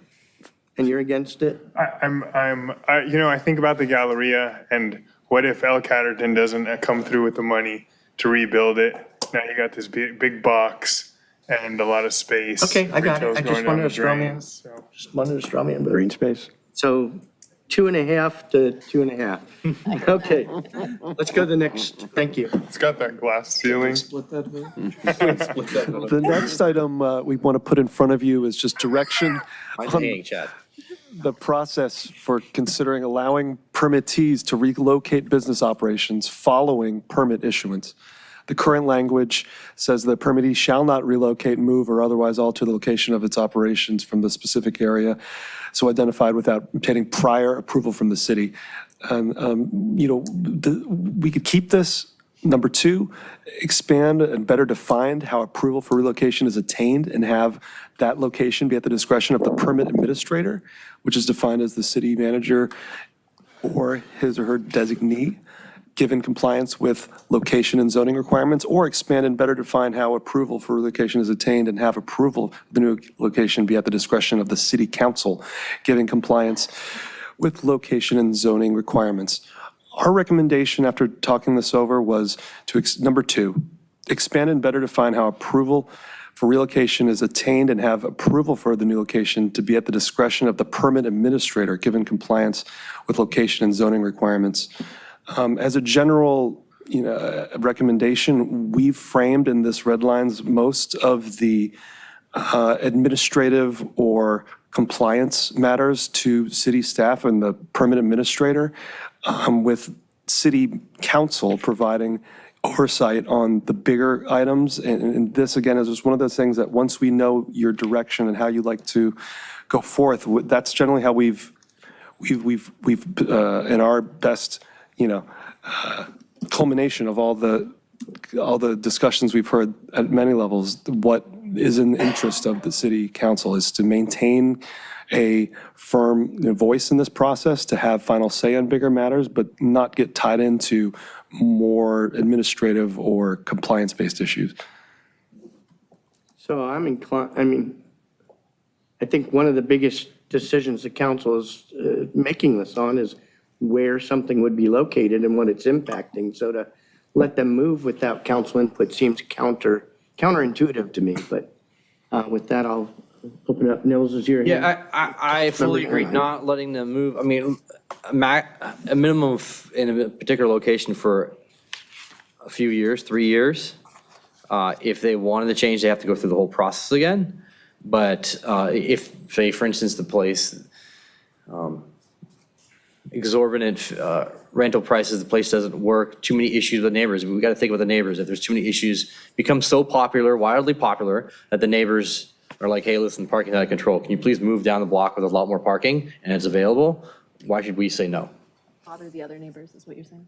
Go to the Galleria. That might be empty. No. Okay, anyone else want to talk to this? I would agree. I think this is one of the most important decisions that the council could actually make is the location. So I would not want to leave it up to the permanent administrator. Anyone else? Councilmember? Well, yeah, I mean, Councilmember Lowenstein and I don't agree on everything, but I agree with what's been said so far. It's a big deal, the location, and I think, although we're not going to get into a lot of it tonight, we will discuss the location being part of the score potentially. So, you know, having a movement of the location without it coming back to council and having the mayor have some input is a little bit of a concern to me. But certainly I want to hear more before any final decision on that. Councilmember Obaji. I agree with what has been said. I just add that we should have whatever criteria we're using to judge the first location apply for the second location. Yeah, that makes sense. Anyone else? No, I agree, where if having the location is part of our criteria, we need to be consistent about any changes to that. You know, I agree. Okay, straw vote. Aye. All for keeping it as a relocation would have to come back. Discretion of the city council? Yeah. Yeah, that's that aye on that. How many? City show council hands. discretion, change after X amount of time. 5. With clear parameters, like. Yeah. Your objective criteria. Yep. Yeah, objective criteria. Okay, thank you. Understood, thank you. Number 3, direction on how the final selection of permittees occurs, and by extension, how appeals are managed. This is a big one, you know, as it's currently laid out, there are 4 phases. And as a general rule of thumb, we always want to limit those phases. At every phase, there are, you know, more chances for appeals, for time to get stretched out, for litigation. So we've come to the number, okay, so number 1, keep the current language or process as it is, which, you know, you've seen before. Number 2, shift final permittee selection to the permanent administrator. Or 3, update current process to limit the top 5 applicants to only 5 applicants with council interviewing and selecting the permittees. And some further background on this, that's our recommendation. Our process entails 3 phases. One where a rubric-based scoring would be applied to all applications. The top applications then would move on to phase 2. Those would be able to be presenting to council. And then the council would be the ones to provide a top 2. So I think that this question really centers on who is the final decision maker. Is it the permit administrator or is it council in terms of that final selection of the permittees? That sounds a little different than what you're presenting here. So is the question really who's the final decision maker, or is it gets limited to the top 5 and then the council interviews and selects? That's the way I hear it. You kind of said 2 things.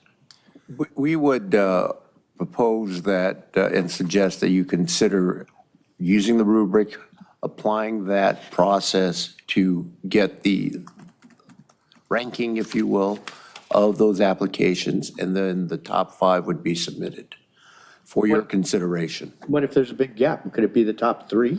It could be. So you're saying up to 5? And it would be at the discretion of the city council as to who you pick, how many you pick. You look questioningly, Mike. I'm just saying, if it's 1 to 50 and everybody else is around 75, Yeah, right? so I would say this is, in looking at the litigation process, is one of the topics that keeps coming Okay. up over and over again. This is Got it. something really important.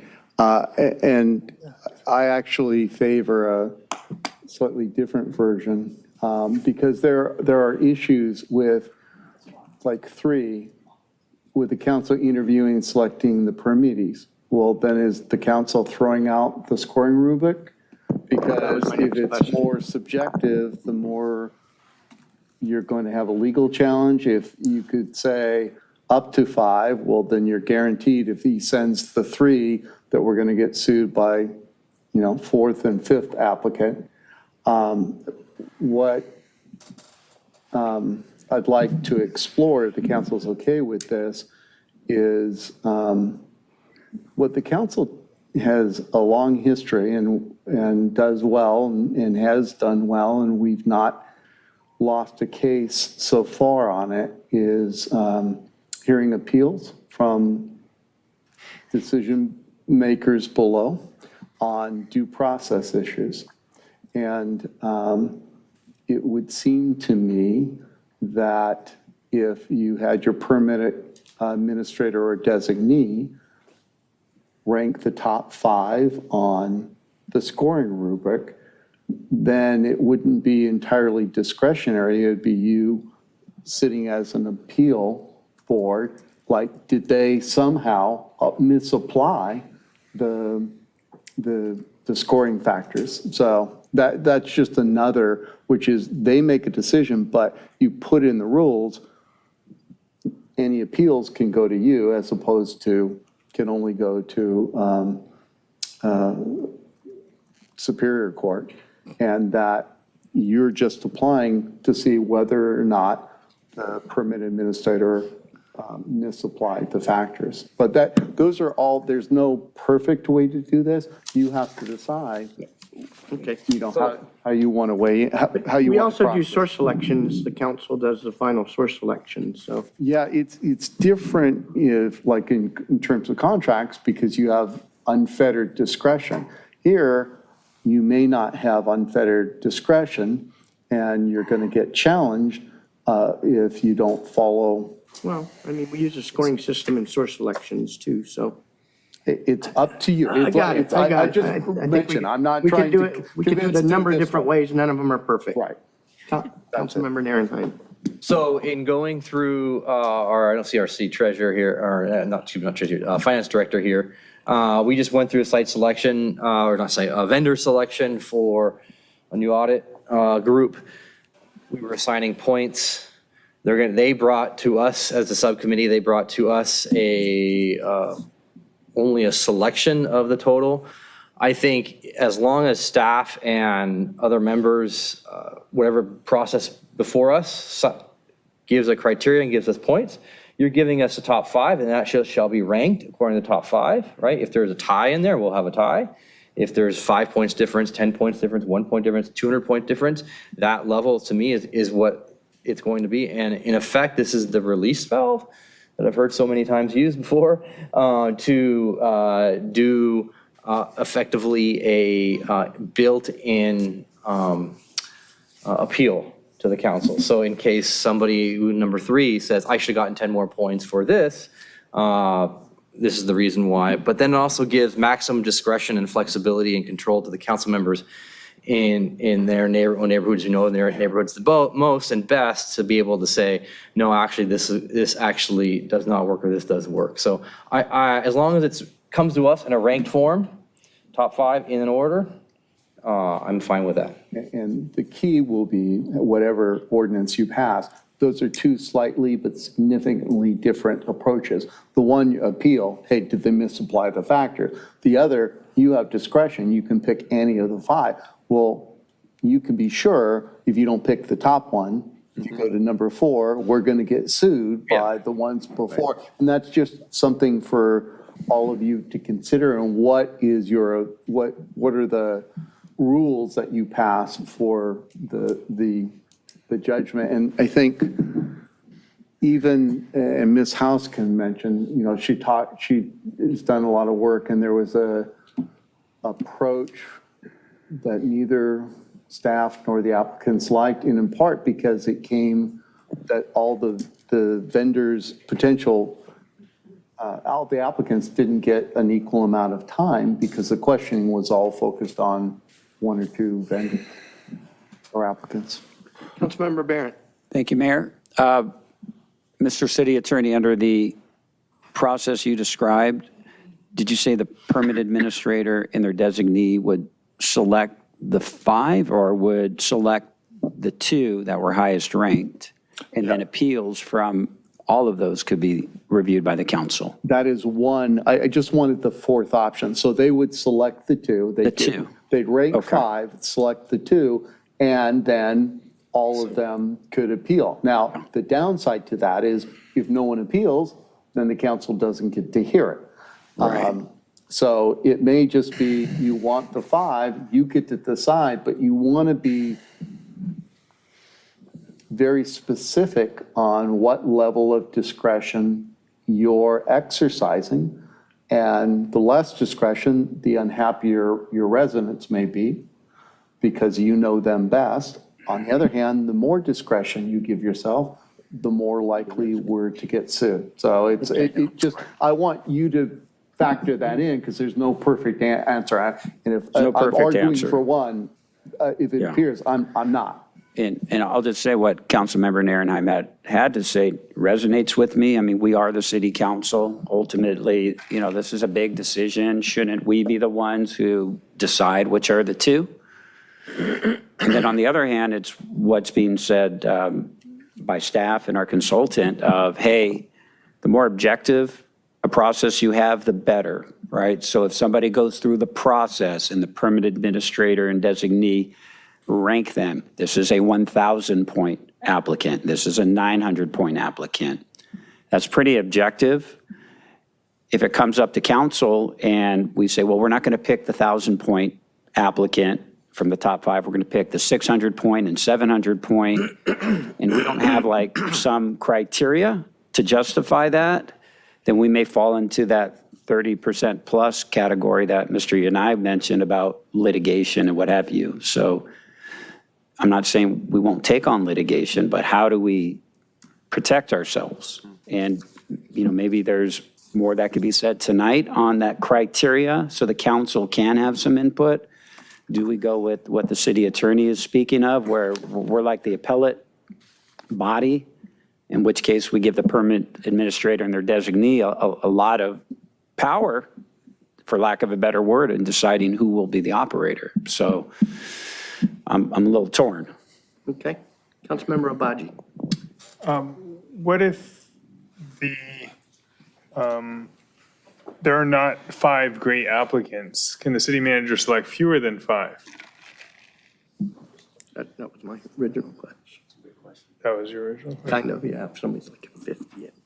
Yeah. Everybody else is- So what if it's like, the city council elects a 15% tax rate, nobody's really interested, we only get 5 applicants and city manager only deems 2 of them qualified? Can they choose? So that's my concern with this, having to select 5 applicants. So. Well, I think as the city attorney was indicating, we want to give the city council as much flexibility and input as possible. And to give you just the top 2, I'm not sure that would be satisfying for you as a decision body. And not knowing what all the background is, we will try to do as much due diligence, obviously, as possible as to those 2 or 5 that are moving forward. So what about, since we are choosing 2 locations, one in North Redondo, one in South Redondo, is this 5 per location? Just one per district. Could be 2 in the south, could be 2 in the could north. be That 2 was in the my, south. that was my follow-up. Right. We have to have 5, because at the end of the day, it can't be top 2, because I could very well see the first place and the fourth Okay, place. sorry, I was definitely distracted with the Metro thing. Yes, I'm done. Okay. Councilmember Narendorf. Real quick, just to get to that point regarding top 5, you said you don't want to do top 2. The problem is something that we're not inherently talking about is 1 per district or 1,000 feet apart, which actually kind of doesn't really make sense to have the 1,000 feet apart in there, because what if you're on Torrance Boulevard and you're in 2 different districts? And you're in the top 2. So then what? So I could very well see, like I said, the top place finisher, and then if the next 2 are in the same district, they don't get to move forward. It would be the 4th place finisher that's in a different district. Is that the correct assumption? That is something that we'd have to evaluate because we don't know locations. We assume the applicants will read through this, and we hope that there's enough discussion at their application level that they're in different districts. But could they be in the same? Maybe. I know one of the discussions that we had, how do we decide which one do you go with? If they both happen to select the same site, same district. And so there are lots of issues we still need to discuss to bring forward to you for those types of policy decisions.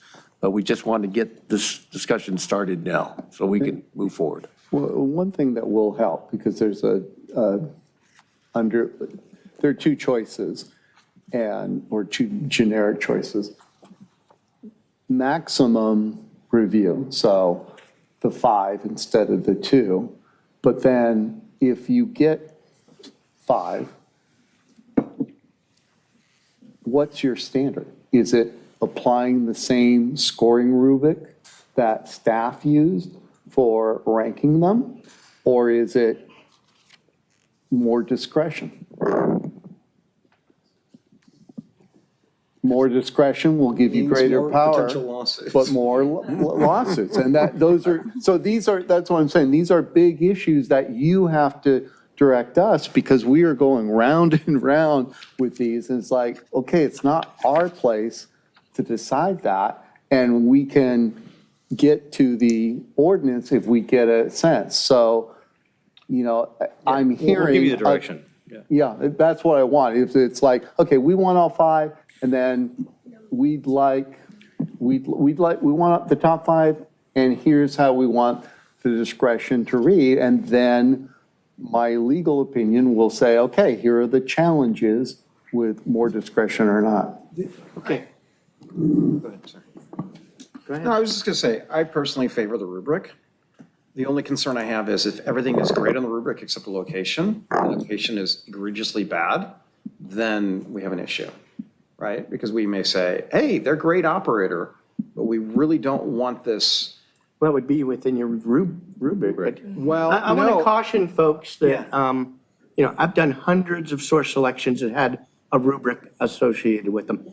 They all involve some level of subjectivity in assigning those point scores. So while the points look great and objective, there's still, you cannot make an ironclad, objective rubric for something like this. It's just impossible. The only way you could get around that is to actually heavily weight the location over other things, right? We can certainly weight your. And we've talked about that. We've talked But then you about could get that. a bad operator just because they picked a good location. Well, and that's the issue. And we talked, the issue where we talked about, well, do you allow them to move? Because you really don't want them to move without council approval if you're waiting location. And the issue John just mentioned is, one of the possibilities is to only consider one, if there's the ideal location and the landlord gives 5 different options to 5 different operators, do you only allow the first one? Do you only allow the most recent? Do you evaluate all of them? And those are things to be considered. Landmines everywhere here. Yes. Okay, one more comment and then, Landmines everywhere, indeed. So as we're kind of dancing through the raindrops, if you will, is there some rubric, are there some items that we can allow, and I use that term loosely, for the city council to say, hey, we're doing a city council review and we're looking at the appropriateness of the location, 1, 2, and some third item, and that's it. That way we're limiting the discretion of the council, reducing the likelihood of a challenge, but still giving the council the opportunity to give input on 2, 3 issues. And when I say the location, I mean something maybe slightly different than what the permit administrator's done, where the council brings to the table a different insight, right? Hey, and they could speak to that issue and articulate why that location will not work. Well, certainly, I Would that think. be one way where the council could retain its discretion as well as be more protected? And is that something you and our team could review more closely? Well, speaking for me, and then I'm going to turn it over and leave so I don't keep talking. The more the more objective you base it, it's like, I just disagree with staff on the point score for this location. Here's why. Here's what I know. Here's what I've heard from my community. That sounds, more defensible than an unspecified, I just like this operator better or don't like this operator better. There still can be challenges as to, no, staff got it right, council got it wrong. So it's tough. You just have to tell us what you'd prefer, and then we'll write it. I'll write my legal opinion to the draft we prepare and say, these are the challenges. And you can decide, okay, we get challenged anyways, but we want to go with what we feel is best. thank you. Thank you. Okay, so it's just a quick straw poll. Anybody here favor the appellate model where the administrator makes the choice and then we're just an appeal body? Is there any votes for that? Isn't that, To be clear, we're the appeal body and we kind of look at stuff. And then there's, hey, we're the last decider, which is different. Right. option 3 there? Limit top 5. Appellate, somebody else makes the decision and then if they don't appeal it, we don't get to see it. That's the appellate. Does anybody favor that model? I'm reluctant. Just kind of like a CUP. Okay, so it seems like we all favor some type of council gets to weigh in, and we can work on the details of what that is, as we form our motions. I think that's the Yeah, general. and maybe, I don't know if John and Jason have anything they want us to consider now on that, or we could do it later, but looks like the gears are clicking away in Councilmember there. Abadji has the So floor. something for y'all to consider is we don't like getting, let's say, 5 candidates on Friday in our agenda packet and then having to choose one on a Tuesday. And since this is something that would require community input and we'd want to give objective community input into our decision-making and give substantiation to our decision-making, maybe if we could write in that, the city manager is going to disclose their applicants and there's going to be a period of time before it actually comes to council for a decision. Understood. And there are different variations that will allow us to draft it for your consideration at the end of the day, right? And one of the items that I don't Jane. want to belabor this. Yeah, We'll get into this. We got to Okay. public comment, so. Perfect. Okay. Let's get to item 4. Okay. I'm sorry to cut you off. I No, just wanna that's fine. Keep the meeting moving. No, I got you. I agree.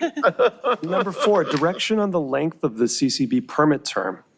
Current language are none. So we're presenting to you the choices of a 5-year term with option to renew or any other term length. Our recommendation, a 5-year term with an option to renew for an additional 2 2-year terms done by the permit administrator Permits that are extended twice administratively may request an extension of up to 5 years by application to the city council. The reason for this is just, we've seen cities that do 10 years, a little too long. We want, touch points between the city and the operator, with some optionality, some flexibility to make sure that everything's running smoothly.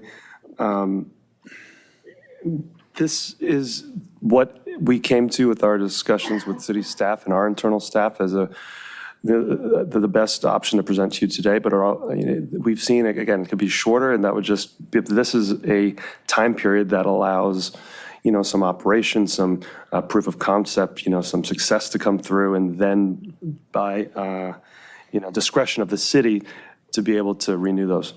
It really allows your city staff and you as decision makers to see how they're operating and not give them too much time, because we assume they're going to be fantastic operators, follow the rules, everything's good, but there could be occasions that would cause your police department, other code enforcement, other departments concern. And so we feel that 3 years is too short. 5 years gives them a good time of operation to see how they are actually doing and performing, quite honestly. But if they're not following the rules, we can truncate that anytime. Very quickly, yes. Anything else to add to that before I go to the councilman? Councilmember Obaji. Oh, sorry, my hands are still up. Councilmember Barrett. Thank you, Mayor.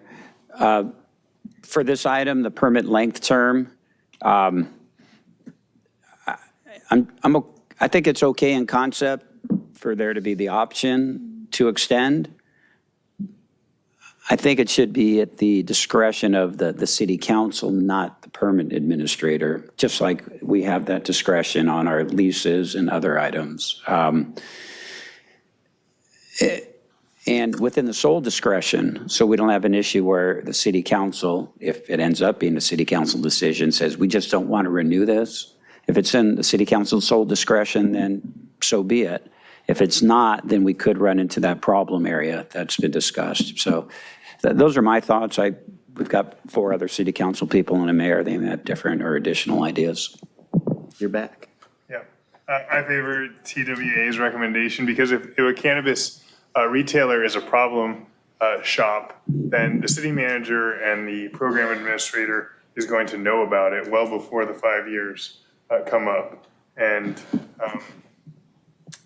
hopefully if we have objective criteria for the renewal, the 2-year renewal, then he or she will deny the renewal.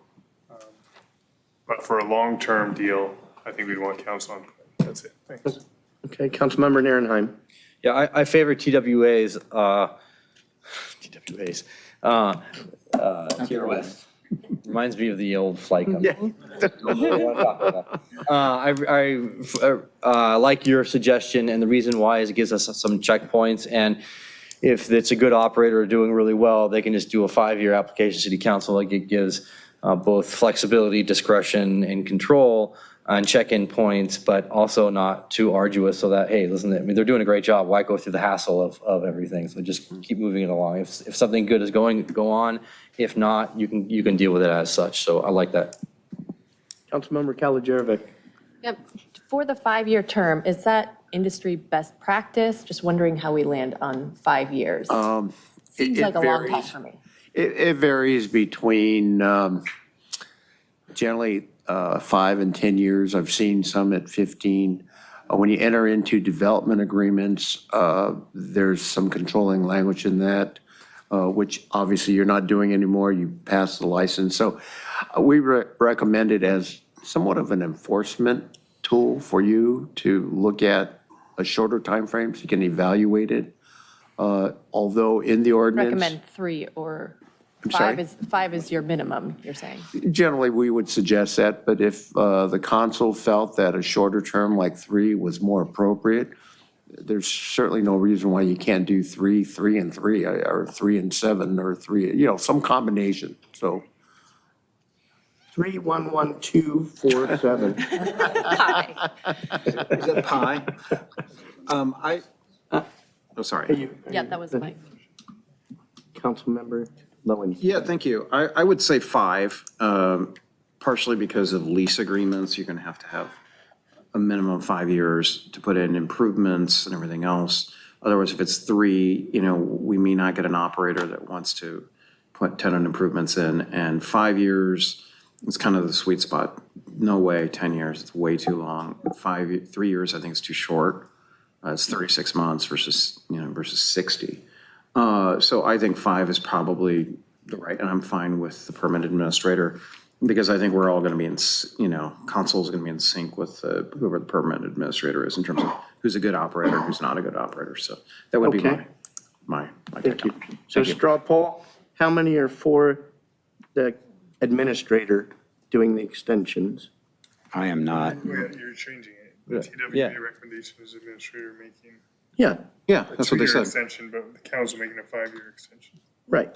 Okay. That's How many are going with the TWA? 5-year extension? 5-year option to renew for 2 years is their recommendation, 5-year term with 2 years. And then the last part, as I read it, and I could be wrong, is then the applicant could ask for a 5-year extension on top of that, which would After the come second time. after the second, and that would come to the city council. Right. That's fine, I How think. many support that? I do. What about the first part? Should that come to the city council? The first 2 options where we get input? Councilmember Obaji's point, the council member and city manager are going to know, and they're going to be working together really quickly to deal with that and to fix this problem. All right. Keeping in mind the permit administrator could be 1 or even 2 removed from the city manager. It's city manager or designee. I don't know if that makes a difference. I'm just asking. If there's a problem cannabis retail shop in the city, there are going to be people coming to the Yeah. rostrum here and complaining week after week until we pull their permit or take whatever corrective action we can take. And if the permit administrator, the designee says, look, I'm not changing it. Okay, let's All right. talk to each other here. City manager's got a problem. So how many vote for this recommendation? 1, 2, 3. I'm hesitant. right now. Councilmember Kalajevic, what's your? No, I'm just hesitant on 5 years. It just seems like a long time. Maybe that's because I'm on a For the 4-year first term. period. Just when you're 3 years into That's your what I term. mean. 5 years is nothing. Think about the investment time and. Councilmember Barrett, what's your I reservation? want to hear more. I mean, at this point, it's a no for the reasons I mentioned. So right now it's 3 to 2. Yeah, kind of. Okay, community benefit plan. Let's go to the next one. The next item, direction on whether a community benefit plan should be included and scored in the application process. We've read into the old minutes. We know that this is a topic that's been brought up in across, many discussions with city council. As it currently reads, the community benefits and investments plan is scored at 300 points out of 1,600 in phase 3 of the evaluation process. We could keep this language, we could include it in the scoring rubric with the purpose of capturing the intent of the applicant contributing to the community in a meaningful way, while also including a percentage or a minimum contribution atop the sales tax. Or 3, eliminate this item from the scoring rubric altogether, fold the percentage into the tax rate. Our recommendation after talking about this at length is to eliminate this item from the scoring rubric, fold it into the tax rate. It echoes a lot of the past concerns that have been discussed with this council and that have been validated in cities we've worked with before. This item, as it currently stands, weighs pretty heavily into the scoring and rubric.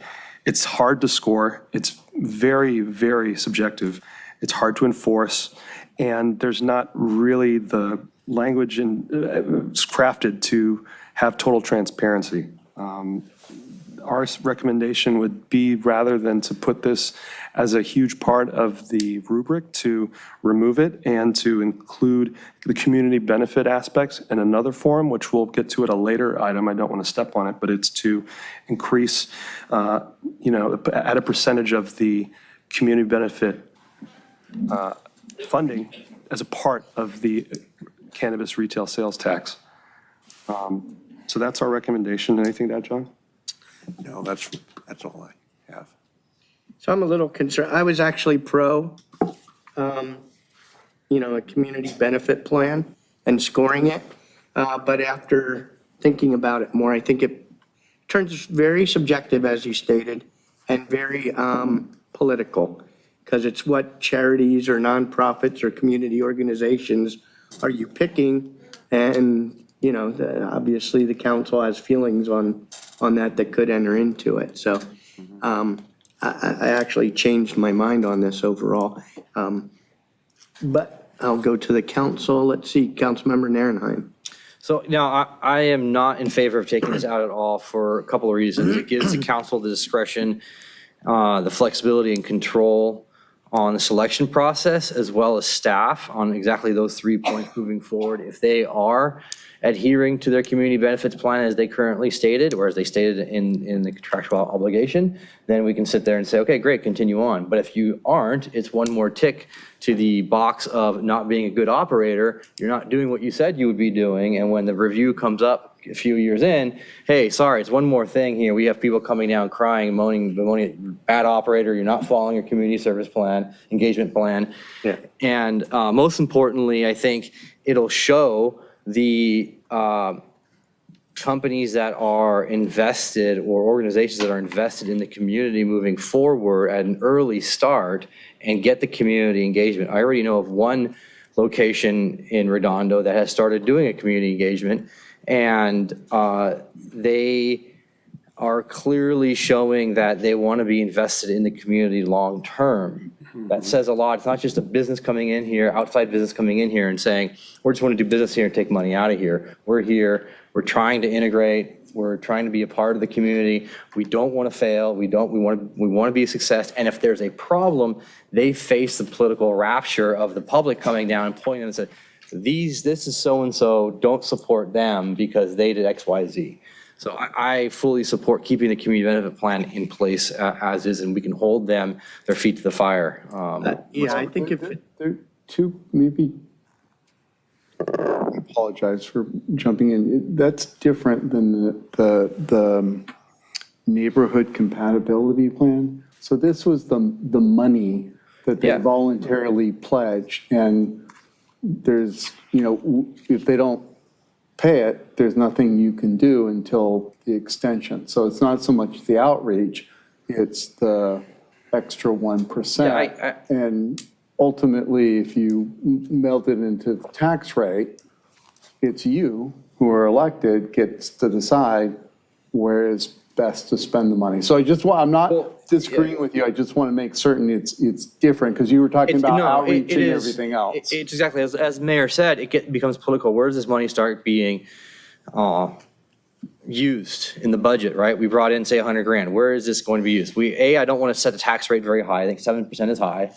I'd rather say what we previously agreed to, went to the voters with, was say we'd like to do around 5% or less. And then it'll show us as the people judging the application from the staff and electeds, how they plan on integrating themselves with the community, what they plan on funding. If they plan on funding, you know, one thing that goes against what we're against, then, you know, that'll clearly be seen and shown. I think if we keep this in, we do have to change it to something that's reportable and verifiable by the city. So to that and point, measurable. real quick, I asked other council members in other cities that have this, and they just smiled and says, we just have staff reach out to these places. They say they did all this, well, we just call in and say, did they do this or not? And then we give a phone call to the operator and says, congratulations, or hey, you need to start doing stuff. And I know people will start saying that, oh, well, it's unenforceable, but then you can just yank your license. One more good reason to yank someone's license. So. Okay, Councilmember Obaji. So I agree with the community benefits package, but I agree with, well, I guess I'm halfway between the two. What I'd like is, we have not designated any money from any of this to go towards youth education and substance use prevention. This could be a good thing to require that as their community benefits package, that's where they're going to direct this 1% or however much money exclusively towards, I don't care what philanthropy they're doing in other cities, in Redondo Beach, they're going to engage in youth substance abuse prevention and education. And be able to audit them like we would any other business that they're allocating this money, and be able to yank their permit if they're not engaging in it. And what I like about actually directing the funds, it alleviates some of the concerns I think we're hearing from some parents who have written into us. And second, it prevents, mitigates the risks associated with this endeavor. And I feel like if they already have a well-oiled machine that's really just, funneling money to their own people in the cloak of a nonprofit, this kind of disturbs that model. They're going to have to fit this money into an education plan. And lastly, is that if we got that 1%, the city is not in a brand, is not a brander or a marketer. We're not going to be in a good position to sit there and now embark on an education campaign for our youth. Right. And I feel like private industry is probably better suited to do that, considering their avenues of, they have to market their own business and the like. But that's my preliminary thoughts. I'm open to public input on it. And council input. Councilmember Lowenstein. Yeah, I'm inclined, while I understand your point of view, Mayor Light, I'm inclined to keep this in here for a variety of reasons. One is we want good corporate citizens. And, we want them involved with the community. I would think if they wouldn't pay for it, the 1%, let's say it's off of $5 million in gross sale, that's $50,000. And they didn't, that's going to be the worst $50,000 of bad publicity they'll ever receive. Because you got the entire community, various people in the community saying, why aren't you contributing to things like prevention for youth? That'll be bad news, I think, for them, and I think it would be a poor decision for them not to do it. Well, we don't have, may not have teeth, or maybe we can, I don't know, it's gonna be up to the, maybe the opinion of the city attorney. I would say another group of people to provide oversight without teeth is always a good thing. And I think some of the organizations that are out there will want to have as wide a breadth of different people out there checking things out. We did this for the steering committee. We had people from Beach Cities Health District, School District. We should probably have the same kind of thing for this type of community. And I think it's really important that this is not just a money grab, because it looks like a money grab if we put another 1% into our pockets. It's, hey, there's some benefit to the community as well, too, by having retail. And so I personally think we should keep it in there, but I do understand why you would want to take it out because it wouldn't have teeth. I think, again, let's keep it in there. That's my opinion. So thank you. To clarify a couple of things. One, the way it reads now, it's city-sponsored programs.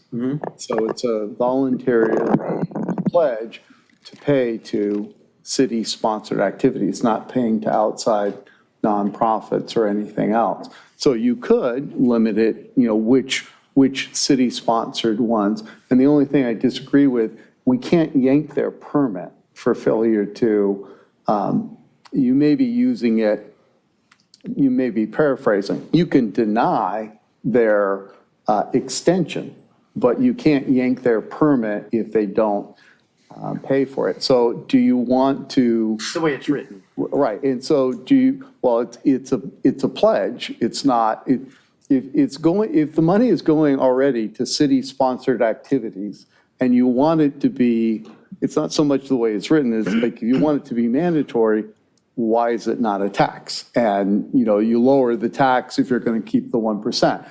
If you want it to go to non-city-sponsored activities, then think of where you want it to go, and keep in mind, you're not going to be able to revoke their permit for failure to keep a voluntary pledge. Those are the factors. And if you want it to be city-sponsored activities, make certain the list is what.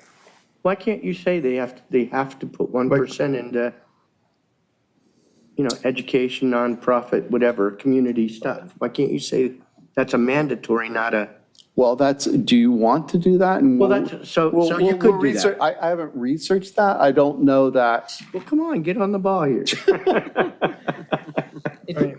I guess his point is, isn't it like a conditional use permit that, hey, you're being granted this permit to operate, but here are the conditions under which you're not going to break any state or federal laws, et cetera. You're not going to, so on and so forth. And this is just one more. 1% is going to go towards youth substance abuse prevention. I want to look at it. I'm just pointing out that the language that has been used from other cities is a voluntary pledge. And I don't know how, if it's a tax in other forms, you're forcing them to donate money to a nonprofit under which restrictions, and that's why it was city-sponsored activities as opposed to, so I just, you can tell us where you want it to go, and we don't have to decide that tonight, but it sounds like you want it to be a tax paid to nonprofits, and that. Nonprofits. No, it doesn't need to be a nonprofit. It can be their business spending money on marketing kids, don't use drugs, don't take little pills that could have, what are called? Yeah, fentanyl in them. That's a very different thing, so Right. it just, so we'll talk about it further in our group and look at if there are any examples of mandatory.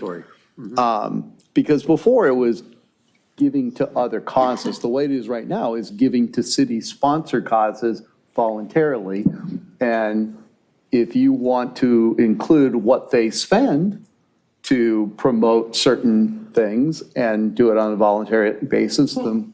I don't want to get in the weeds, but there are ways to do this, at least in the federal government. You make them put in their proposal what their plan is, and then you make that a contractual item that's reportable. And then you track them against it, and then if they fail on it, then you can. Right, and that is not a community benefit plan, anything like what we've considered, and so that's Not the why. way it's written today, but Okay, there are yeah. ways. It's a very different idea than. We're getting in the weeds. Councilmember Kalijarovich. I was just going to say that I support folding this into the tax rate. I mean, if we want to spend this and we're very adamant about how we want it invested, then we should be in control of that. Here at the city, we're already talking about city-sponsored things. And so we don't ask this of other businesses. And I feel like we're creating so many different things for them to jump through. And I don't think it's necessary. Okay. Let's see, anybody else? Councilmember Narenheim. Real quick, every other city's done this. It's not like we're inventing the wheel.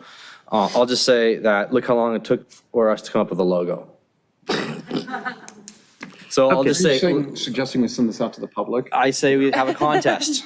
You have a contest. My point is let them decide. They're going to come up with imaginative ways, great ways that they do in other cities that are effective. And then we make a contractual obligation. We make it part of their review and build in an annual review. It's just that simple, I think. Again, we're busy up here at the council. We're busy on staff.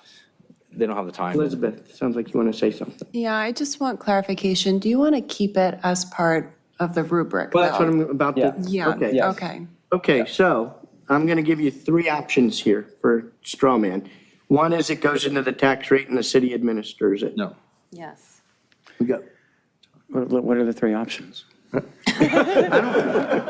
hear them. Okay, that's option one. You like that one? Well, I want to hear the other two. Option one, fold it into a You're tax. killing me. Okay, so the second option is kind of the way it's been written, where it's something they submit, but it's not something we can hold them to. We grade it and then we have no control. Does anybody want that? Well, let me get the third. The third is a hybrid where they submit it, we score it, and then we put it on contract and monitor it. Yeah. Okay, so who's for number one, where it's a tax and the city administers it? One. Who's for the way we originally wrote it, where they submit it, we score it, and then there's no holding them to it? Okay, that's a 0. Who's for the hybrid, where they submit it, we score it, and then we hold their feet to the fire? So what is it? So right now, it finds that monetary donations to support city-sponsored activities and programs carry out the purpose and intent Yeah, of I'm the just trying to get ordinance. some general direction. Well, I know, but if you're not We'll come up specific. with a motion later on that will give you that specific direction. Yep. Okay. So it's Or not. no, maybe now is a good time to settle on some language, right? Well, no, because we're going to That's hear what from the we've got the public. other. Okay, got it, all right. The question I had on it is, TWA recommended getting rid of it. And why? Is it because it's a sham? It's a kind of a PR move from a bygone era when cannabis was first coming to towns? It's like, hey, we're here to help. And to Councilmember Kalajerovich's point, like how much stuff can we really pile on? And as far as, who's best to decide if we are going to use these revenues, is it us or is it a cannabis operator? So you're the experts. What say you? My experience is such that it's difficult to enforce a non-tax item. I would obviously love to hear and see what the city attorney can develop to make it mandatory. But many cities have encountered this issue of trying to make the community benefit collectible. And, yeah, and so it's an issue, and you do have a tax rate. You do have up to 9%, so you have a spread. So the intent, I think, is to give the operator, maybe we call it, it's a 7% tax plus a 1% tax. I'm not sure what the verbiage is. I'm not the attorney. Okay. But I think we can Two more get of there. these to go through, so let's. And let's then, finish up, 'cause- I can just finish. And what would, Mr. Unai, what would keep a cannabis operator from setting up their own nonprofit and basically giving themselves the money and then saying, we're doing a lot, and then just blasting out, public service announcements via their email list and say, hey, we're getting the word out. We've got 100,000 emails that go out and we're keeping the money.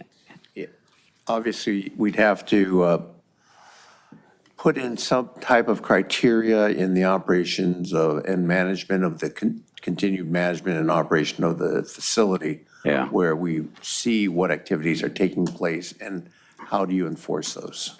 Okay, so that's what I'd want to say. Can we enforce it? How do we enforce it? Okay. And is there going to be we might just finish the sentence, waste, fraud, and abuse. So, thank you. And thank you, Mayor. Councilmember Abaji. Real quick. Acting Community Services Director House, if we get you 1%, a 1% tax for educating our youth on substance use, abuse, prevention, are you able to spend that money in an effective way?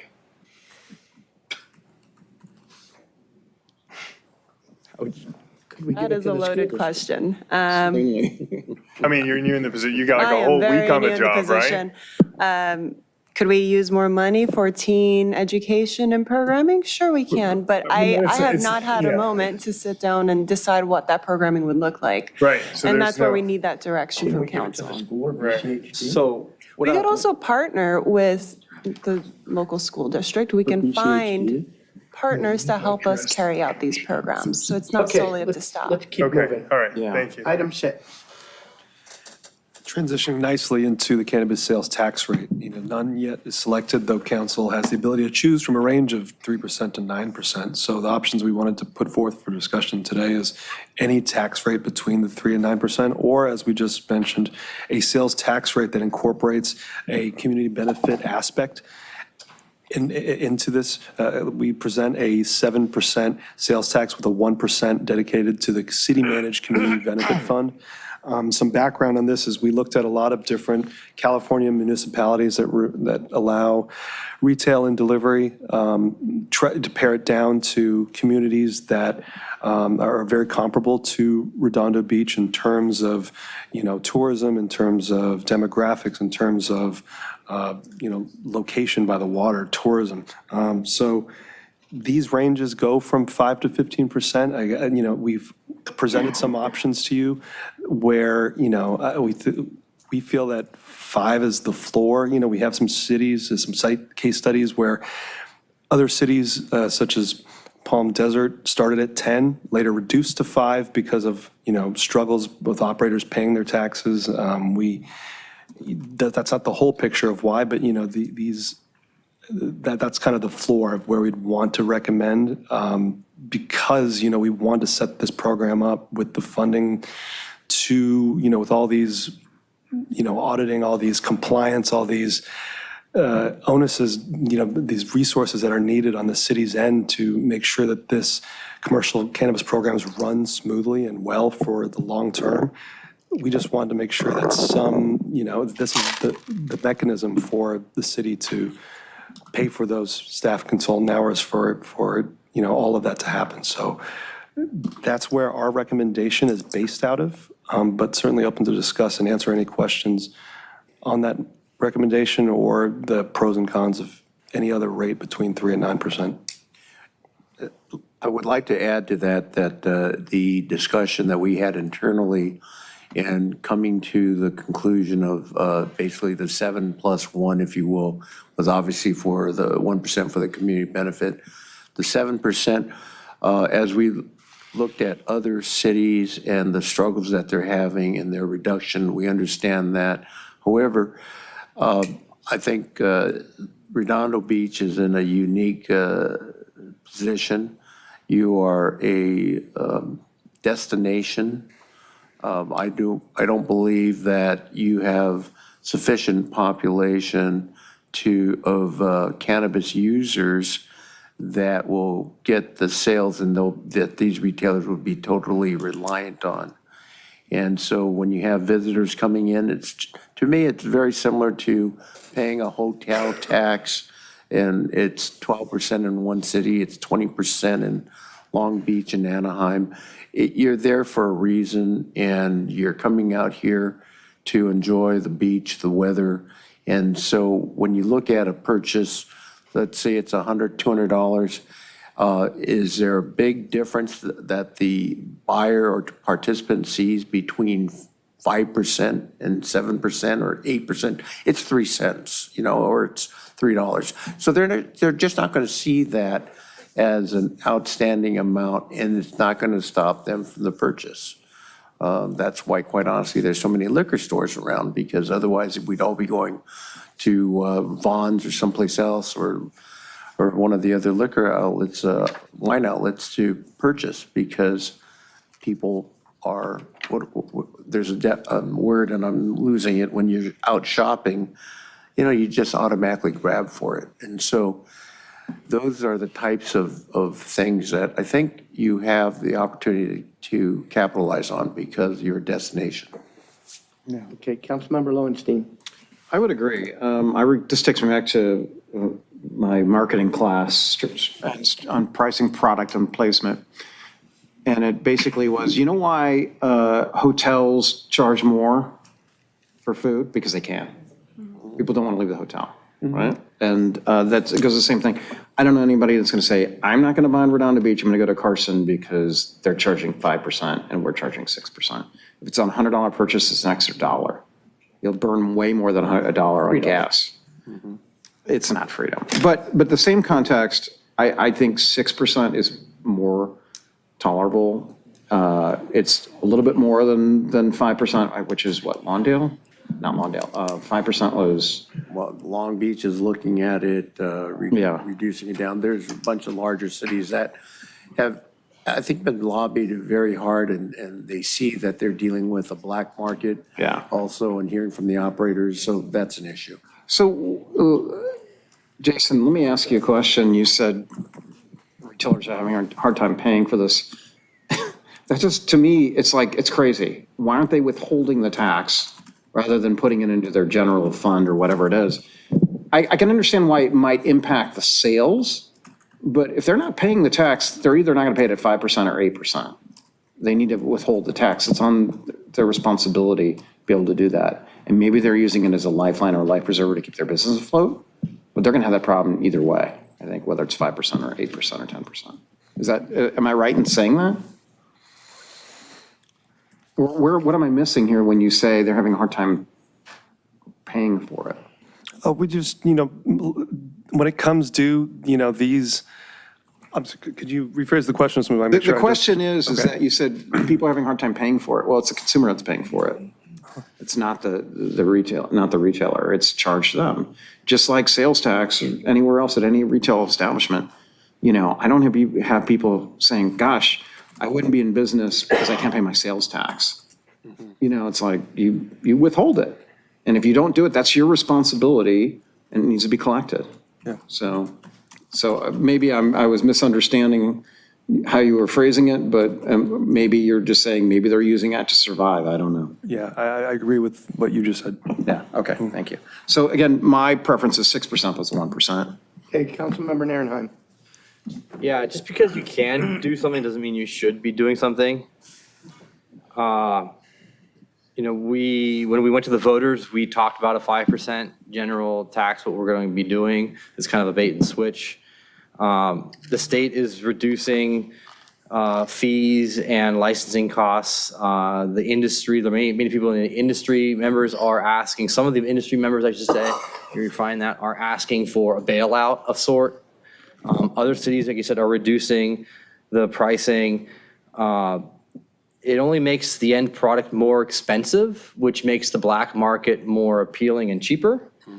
And to that point, this is not a tax. You're not paying $100 and a 5%, 7%, 8% on top of that. It's actually, I believe, it's 8%, 5% of the $100. It's a revenue cut. It's a percentage of the revenue. It's the tax, your tax, I understand, is based upon gross sales. So whatever Right. that product So it's- is, you tack it on similar to sale, your It's a regular cut sales of that. tax. If your gross sales is $100, Right. then it's $5 of that or $8 of that. Correct. It's a value-added tax, not a sales, not a tax. A tax is what, if you pay $100 for the product, you get charged $108. Right. Big difference between the two. Correct. So, And it's a value-added tax. The oh, difference. that, yeah, I see what you're saying. I think the Europeans do. Right. Value. Yeah, what's the value? So to that point, what's the value? What are we providing as value? So I'm not in favor of that. People are already asking and saying, I mean, it's clearly, you know, there's people who are doing well in industry, people who are not doing well in industry. I'm not here to, I want to keep it at 5%, make us competitive, we can always increase the price of the tax later on, the revenue cut later on, but we don't even know these guys are going to be successful. Let's not put more barriers in front of them and go from there. That's how I feel. Councilmember Barrett. Thank you, Mayor. So of all of the 7 items that we're discussing tonight, this one for me is the most important. Because the last thing we want to do is push our residents into the black market, into the untested market, into the unsafe and dangerous market by piling on an additional expense. And we've heard about that happening. And I'm not in favor of that at all. I'm in favor of revenue, no doubt, but not at the expense of something as serious as this. Secondly, from everybody I've spoken to on our team here tonight and elsewhere, the retail cannabis industry is pretty much in a free fall. And they have the cannabis excise tax, which is, I think, 15%. It's going up to 19%. It's oversaturated. And if we just pile on more expense, are we going to have a successful operator? Are we just going to have a burnt out shell somewhere in Redondo Beach? And that's a lose, lose, lose. And the more we pile on, the more likely that's going to happen. And lastly, and this is not as important necessarily, why are we doing this? It's supposedly for Redondo Beach residents, right? Redondo Beach is not a super rich town. The more you add, it's more expense for the residents. And again, that's one of the lowest concerns, but I want to mention that because that's a fact. And we talked about a destination town, I think, earlier. Malibu, you want to talk about a destination town. Malibu, they're at 2.5%. So I'm very leery, very cautious of adding, candidly, any tax above 3% at this point. And at a minimum, let's hold off for 6 months or a year. Let our cannabis operators get established here. Let's give them a leg up if we're inviting them in and we want them to be successful. And then to Councilmember Narenheim's point, we could adjust the tax at that point. So those are my thoughts on it. It's a big concern to me, and I wanted to say that, and I appreciate you, Mayor, for giving me the opportunity. So you're 3%, is that your recommendation? I'm at 3%, if that's the lowest we can go, and I defer to the city attorney if we can go to 0, but I'm at 3%. And if we could postpone it for 6 months or a year after initial operations, I'm in favor of that. Thank Can we you. go to 0? No.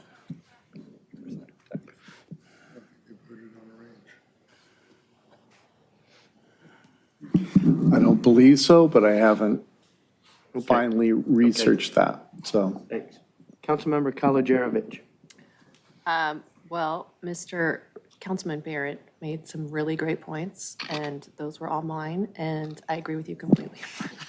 So you're 3 or less? Yeah, I think my priority in all of this is to get rid of illegal operators market, yeah. entirely. We need to remove them from the community for the safety of our students. I know they're not supposed to be buying them, but, I would prefer that we do everything we can to make them leave Redondo Beach. Okay. So how many are at 3%? Straw vote. 3 or less. I'd go as cheap as possible, but What about police? I mean, police are going to be involved in this. That's going to cost us money, guys. I mean, I thought the point of this was to actually generate some revenue for the city. Quick clarifying question. What range did we put on the ballot? We put 3 to 10%? 3 to 9. 3 to 9. Okay, so we can't go to 0. Well, no, well, okay, I haven't been asked to look at it. I'll look at it. I don't know, if you defer it for some period of time, it's in effect 0 for as long as you implement it. So that's the question I have to look at. Can you give some period of 0% before it kicks into whatever number you choose? Okay, so I think I got 3 at 3%. What was, I'm good 3 to 5. you're good 3 to 5? 3 to 5. Councilmember Lowenstein? 6 to with the 1%. So it's like a 4 to 1. Yeah, clearly, I'm not wrong. And I know you all hate to do this, but given the conversation, if we can go back one item or 2 items to the community benefit plan, because it will help, I think, form a motion. I'll try to be more clear. The community benefit plan was originally 100 points, and 80 of those points was for a voluntary pledge for city-sponsored activities. Given the conversation, the other 10%, which would be enforceable, where I wouldn't need to research it further, was up to 10 points for a description of a social responsibility plan to include identification of a community liaison and plans to aid and participate in the work of local nonprofits, community-based organizations, civic organizations, or social service organizations, and another 10 points, or up to, a description of a plan to develop a public health and educational program that outlines the risks of youth use of cannabis and identifies resources available to drugs and drug addiction. So given, it was the 80% that we were talking about, that voluntary, okay, we're going to give money to city-sponsored programs, but given the conversation, why would you score 80% for the voluntary pledge, which we couldn't enforce? Wouldn't you want the last part that you were talking about and make that enforceable? So I just wanted to bring that up because I think it goes to the mayor's point in terms of making it political, but goes to all your points to keep the outreach and the education. So and if there were a way to show it, I talked to Ms. House, there's not a way to show the language project the language on the screen, I would have done that, but. Can I just add one thing, say one thing? Sorry. It's quick. It's very quick. If we just decide on 3% and 1% goes to to charity, that's 50% of all revenue is going to charity. Think about that. No. If it's 3% and 1%, 2% is for sales tax. I thought the 1% was on No, it's top on of that. top of that. Okay, so it's 4%. It's still 1/3 of it going to charity. 25%. To 9%. No, 3 and 1. Yeah, but it's 4 divided by 1. Yeah. If you add the 3 plus the 1. Yeah. That fuzzy math. Yeah, I understand 3 out of every East Coast- $4. Okay, but- okay, we got You got the people. point. You got the point. Okay, let's go to item 7. Number 7, another hot topic, whether to include site selection and the attainment of property as part of the cannabis commercial, business permit application criteria. Currently, whether or not applicants have attained a property for the purposes of their commercial cannabis business prior to the section shall have no bearing on their selection. Can I short circuit this? Yeah. Does anybody here think we shouldn't have the property as part of the selection criteria? It's subject to what we may hear tonight Right, from I'm the just public. talking about your opinion right now. Well, subject to, seems like a good idea. So I don't nobody- wanna- Nobody wants to go to no site selection. Correct. So would you be hurt if we didn't talk to this? Not at all, no. So our recommendation is to. No, I mean, the topic's been brought up. I would like to hear from the public and. Yep, I would too. Yeah. Okay. And if Jason has something additional you think we should know about site selection, let us know. Well, Is there just some- that the benefit in our experience is that it'll produce higher quality applications. You'll have to expend less resources to process and review all these applications. You'll get, especially if we're talking about location being a heavily weighed part of the scoring rubric, as well as a security plan, how is that applicable if it doesn't tie to a real location being obtained? Yeah. Okay, thank you. Is there anything else? Is there any closing slides or is that the presentation? We're going to throw up number 8, which is talk about anything that we No. present. Okay. No. Veto. Okay. So with that, we're going to open it up to the public. I have, let's see, David Rosenfeld and then Leslie Berthy.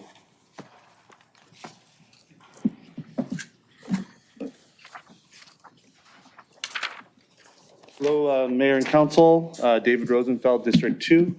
It's a pleasure to be here this evening. I'm speaking with you as a partner in Supreme, future applicant for a Redondo Beach retail cannabis license. I wanted to first off commend this council for moving forward with the retail cannabis license at this time. As someone who was born and raised in Redondo Beach, I can assure you that this is something that people want. We know that legal cannabis is safer for users and it helps put the black market out of business.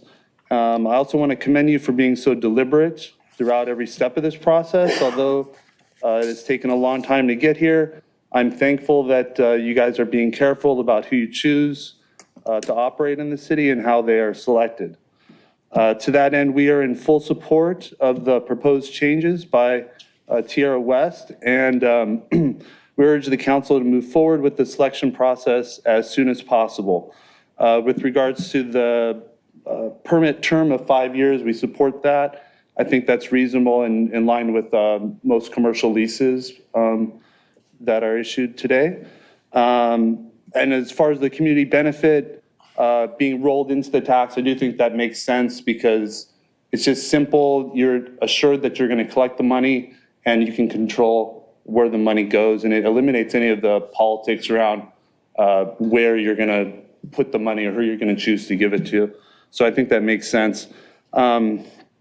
We are also especially supportive of the proposed change in number 7 to require property be attained as part of the selection process for reasons that have already been stated. It ensures that you have less applicants and that you're able to judge on the most important aspect, which is safety and the location, of course. So why not consider that first and foremost?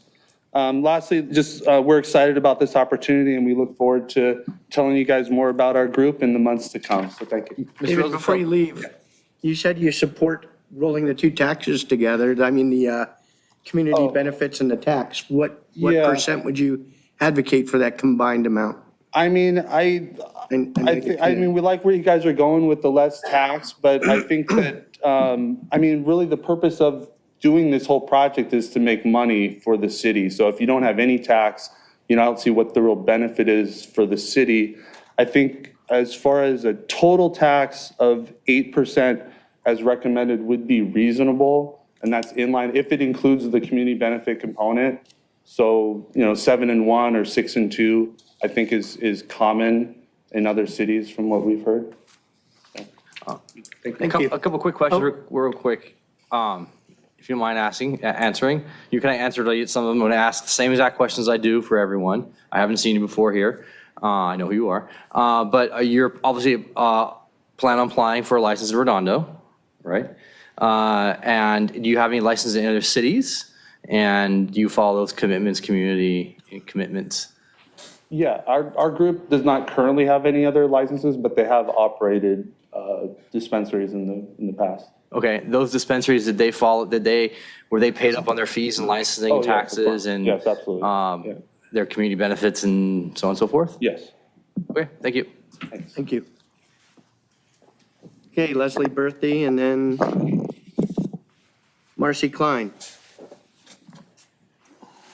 Hi, good evening, everybody. Thank you, Mayor and members of the council and all of my fellow citizens here with me tonight, concerned citizens. I'm from District 1, hi. My name is Leslie Emmons Berthay, and as a businesswoman and proud parent of 3 young children in South Redondo, I am deeply invested in the future of our community. I love this community and want to stress that as Redondo Beach prepares for retail cannabis operations to enter our city, it is important that we create a process that ensures that business locations are compatible with the character and values of the neighborhoods of which they will be a part of.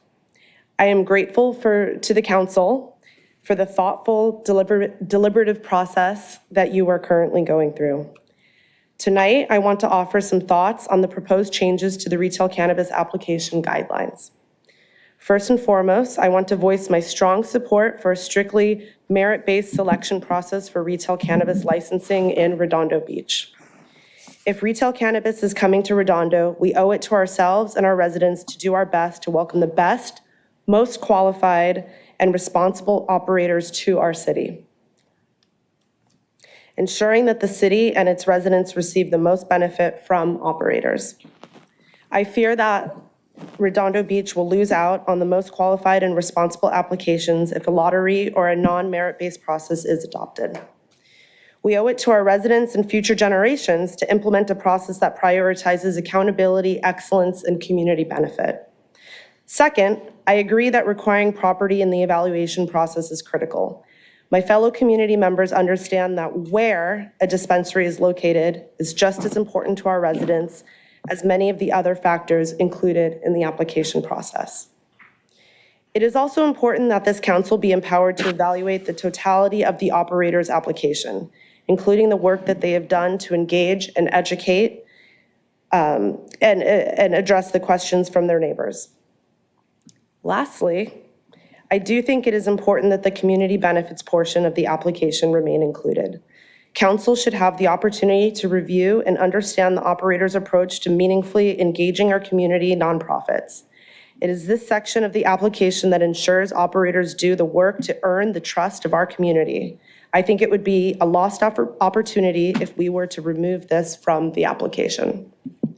In conclusion, I urge the City Council to prioritize these considerations as they deliberate on the proposed updates to the cannabis regulatory ordinances and application guidelines.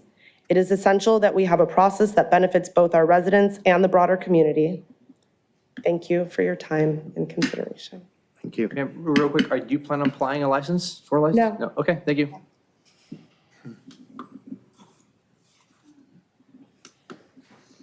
Okay, Marcy Klein, and then Stephanie Uy. I apologize if I'm saying that wrong. Hi, thank you, esteemed council members and mayor. My name's Marcy Klein. I'm a business owner with Klein Creative Media, and I'm a graduate of Leadership Redondo, best class ever, yay. I'm a proud board member of the Redondo Beach Chamber of Commerce and a public arts commissioner. And I'm also a parent with 2 sons, and my son was here today. I'm getting class credit for being at the council meeting, so I'm proud of him. And they probably, hopefully, he's not going to be 21 yet, so he won't be using the stores, hopefully, for a couple of years. But I appreciate the council for taking a smart and deliberate approach to the cannabis in the community. I have 2 points that I wanted to bring up.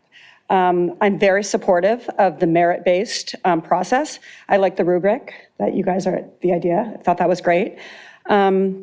We want to see the operators evaluated by their merit so that the city has the most qualified operators, and we can get rid of, I do not want to see black market around here.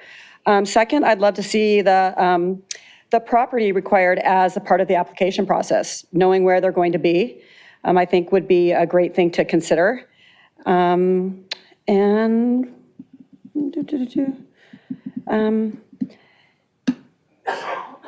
I think that's really it. Yeah, thank you for your consideration. Do you plan on applying for a license, you personally? No. Okay, there you go. No, but I'll probably shop there. He's a good one, of course. Stephanie, and then Devin Wardlow. Good evening, Honorable Mayor and Council. My name is Stephanie Uy. I'm Vice President of Public Affairs and Expansion for Steezy. Before I dive into my comments regarding the cannabis process, I'd like to take a moment to address the points brought up by Jonathan Svetko earlier tonight. Steezy shut down all hemp operations in December 2023. So to be clear, Steezy no longer manufactures any hemp products. Under the Farm Bill guidelines, Steezy originally created hemp products with the intention of introducing the Steezy brand to states that do not have recreational cannabis. We did not distribute to states where hemp is not allowed, such as California. Unfortunately, third-party distributors did not abide by their contracts and distributed into California against our wishes. Therefore, since we could not prevent these third-party distributors from bringing our products into California, we decided to shut down all hemp operations over 6 months ago in December 2023. These hemp products are slowly clearing from California, but this unfortunately will take some time. Now that I've addressed those comments, I'd like to comment on the agenda item. As you've been hearing for some time now, the cannabis market has been struggling tremendously for years. The flawed state regulatory framework and the staggering local and state taxes have created a disaster where almost all companies are struggling. However, despite this, Steezy has not only been able to stay afloat, but succeed. Steezy is the #1 cannabis brand nationally. We have the highest grossing retail stores, which gross 3 times more than the average retail store. We have followed through every single one of our community benefit agreements in the 38 local jurisdictions we operate in. Since 2019, we have contributed over $2 million in community benefits and elective giving. In short, Steezy is here to stay. Companies continue to attack us because we win merit-based processes of all varieties around the state. We win because we have the experience, the financial means, and we have honored all commitments to our local government partners and community partners. The City Council has the power to get cannabis right in Redondo Beach. You have the power to select the most experienced, most well-resourced, and most well-equipped operators through a merit-based process that requires property that will ensure that the stores that open have the highest rate of success and the ability to stay in business.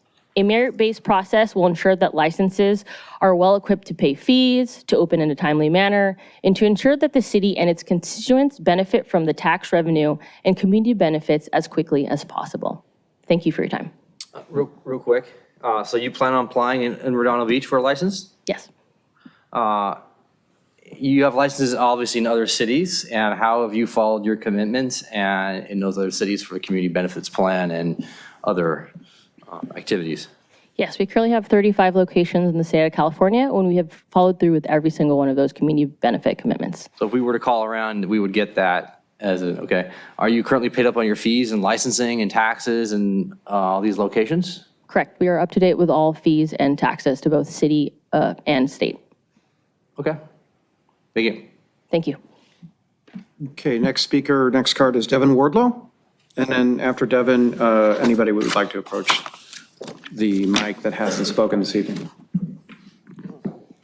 Oh, I feel tall. You can raise it You up. can raise it. It's on your right. Right Yeah. side, there's a black Switch. button. There's a button. There you go. Thank you. Slow. Oh, wow, okay. Fancy. Well, this, now I feel really. All right, well, thank you. Thank you, Mayor Light and members of the council for this rigorous discussion. My name is Devin Wardlow, and I'm Vice President of Public Affairs for Embark. Embark is a cannabis retailer with 15 operational storefronts throughout California, all won through merit-based processes akin to what you are pursuing today. I want to thank the members of this council, city staff, and Tierra West for their efforts to ensure the city implements a rigorous and best-in-class cannabis retail licensing process. I appreciate the recommendations provided in the staff report and would like to offer some feedback.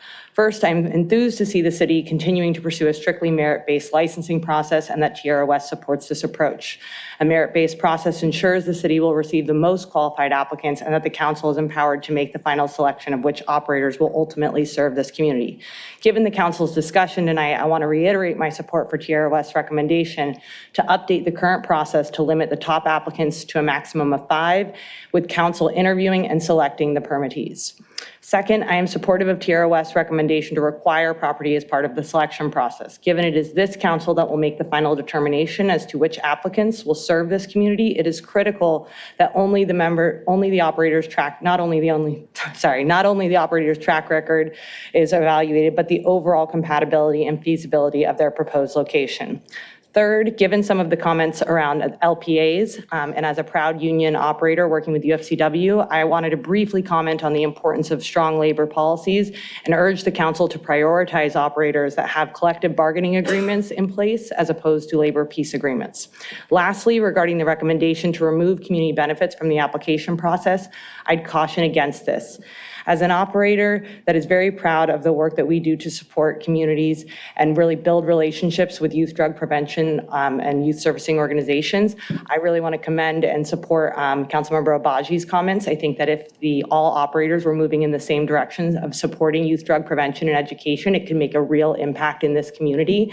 I would note the city of South Lake Tahoe that in that community, there was so much funding that was going towards youth drug prevention, and the city really recognized that they actually, a couple of years into licensing, decided to say that half of the tax revenue that was going into the general fund would now be specifically allocated and available for local nonprofits to apply for youth drug prevention activities specifically. So it's just an example that this can be utilized as a real benefit to the community that the residents can really see and feel, which I think is a critical component of successfully implementing cannabis, because it's important that residents that have no interest in cannabis do see an outside benefit where we are directly funding and supporting things that really matter to all families, which is youth drug prevention and education. Again, I want to thank this council and city staff and Tierra West for their work to ensure the city adopts a rigorous merit-based process requiring property and supporting community benefits in a meaningful way. Thank you. Thank you. Real quick, so you plan on applying for a license in Redondo Beach? Yes. And you have licenses in other cities? Yes, we do. And how do you follow through with your commitments moving forward? And are you fully paying those up? And we can call around and fact check that? I would love if you called around and checked our references. I'm very proud of the relationships we have in the 15 cities that we operate in the state of California today. I'm very, very proud of our work on community benefits. We are specifically focused on youth drug prevention and education for the points that I kind of just allocated. And I do think that, if you were to check around, every city that we work with, I think is very proud of the work that we've done, both in terms of youth drug prevention, but also in terms of being a real, transparent, and accountable partner to the city administration. Last question, are you paid up on your fees, licensing, and taxes as a whole and in individual cities as well? Yes, we pay tens of millions of dollars in taxes. Okay, thank you. Thank you. Question for, thanks, ma'am, question for you. In South Lake Tahoe, they decided to allocate some of the money that they're getting from revenue towards youth education. Is that correct? So the general fund, instead of just putting all of the tax revenue into the general fund, they've set up a separate grant program where local nonprofits that are doing youth drug prevention work can apply for grants from the funding that would have gone into the general fund that now is available specifically for youth drug prevention efforts. Okay, and what would be, as an operator, your preference? Would that be to pay a percent tax to the city or an additional percent tax to the city, single percent tax to the city so that we could spend it on youth prevention or allocate it in grant funding for youth education, or for you to engage in that campaign yourself on behalf of Embark? My preference would be that the process that you've laid out, where it's that the operator develops the plan of how to make an impact on youth drug prevention, and we allocate those resources to the partnerships that we make in the community. The example that I gave of South Lake Tahoe is just to further the point that after the industry is up and running and generating revenue and meaningfully investing in youth drug prevention, that the city decided to do this in recognition that it was making such an impact. In this city, what you recommended, I'm very supportive of. If you're saying that the 2 operators that are selected, that their community benefit funding should be specifically targeted towards youth drug prevention and education, I think that's a really good first step. Thank you. Just for clarification, I thought Measure G in South Lake Tahoe took the 6% community fund rate and just turned it into a 6% tax. I'm not sure. I just know that as of now, probably over the last year, it's that part of the tax revenue is now available for local nonprofits that do youth drug prevention work to apply for grants for, instead of it just going into the general fund. Are you sure? Yes, Okay, that is my understanding. So understanding. I'm happy to check in and send you information on it if you'd like, but that is my understanding. I work closely with like the Boys and Girls Club, and a lot of those youth servicing organizations apply for those grants from the city now. Thank you. Thank you. Anyone else wish to address the council?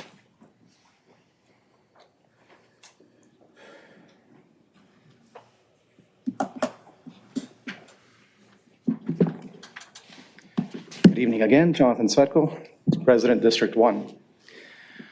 I'm encouraged. There's a lot that you guys have been actually asking the right questions for. This reminds me a lot of what the advisory committee went through in making the decisions and recommendations we did to you. I would encourage you to continue the conversation when it comes to the selection process towards the end, when it comes to the property. As you've already said right now, you're going to look at it and you're going to have 5 people. Well, what if it's going to be someone that's going to be selected? The top 2 are going to be actually in the same district, and they can't be in the same district. I bring that up because all those things are the things that we discussed in the advisory committee and went through that stuff, and why we ultimately made the decision to recommend not having a property requirement, because that negates all those issues that come in when it comes to the selection process. I will point out to the city of Riverside recently that had a 2-phase process, and in their first phase, they selected their operators without having that property, and then gave them the second phase to come back in, of which they have until June 10th of this year to actually give the property of choice that they would like. So this absolutely can be done. It can be done responsibly. It can be done well to where we're going to mitigate a lot of litigation for that. Riverside being an excellent representative of that. I also want to start off, and I'm sorry I should have said a little bit earlier, it's kind of fitting that I get to speak after Embark's representative here tonight, Devin. I will start off by saying this is allegedly, but last night at 8 o'clock, I ended up getting a call from a colleague of mine to where the owners of Embark had called them to threaten me from speaking negatively against them here tonight. It's really kind of odd because I had nothing to say to them one way or the other. And yet, this is what I got the call last night about 8 o'clock. Perhaps, when I did a little bit of research on that, perhaps part of what their concern is that while they're saying they're great operators, there is a news article out there that I'm sharing with you here tonight where the residents of the city of Fresno ended up actually getting their CUP pulled from one of their applications. I'm sure they'll have more to speak to that because I certainly don't know more about it, and nor was that on my radar, but I do not appreciate this alleged threat that came from them. In my last minute here, let me speak to a couple things on the tax stuff. On the tax stuff in there, you have really 2 choices. There's 2 opinions. From the city perspective, we should be doing the absolute maximum we can to get the revenue we need in the city here. If, however, the city is recognizing that the industry is struggling and we want to lower that tax, well, then why are we doing this in the first place? Because that was the whole point we're trying to say here. And that goes back to why didn't we start with delivery here to begin with, which we've had now a tax on the passed for a while, and it's been months we haven't had that stuff in here. When it comes to the community benefit fee, I want to clarify, and I would ask the city attorney to look into this on here. What I know to be true, under Prop 218, it is illegal to have a revenue generating fee that comes back into the city on here unless it was passed by the actual residents, in which case we did not. Similarly, our tax bill here was passed as a general tax that we put into stuff on here. So if you're going to decide here ahead of time what you're going to earmark for that, that also makes it illegal. So that's not something to be discussed here. So I certainly hope that that is something I understand correctly and can be shared back with you. I'll have a lot more to say in the future. You guys are asking the right questions. I am so proud of you for that. Thank you for kind of revisiting what the advisory committee has been looking at. If I may submit these to file as well. Receive and file. Second. All for it? All right. Mr. Svetko, real quick, may I ask you a couple questions? You may. Do you plan on applying for a license here in Redondo Beach? I do not. You do not? Okay.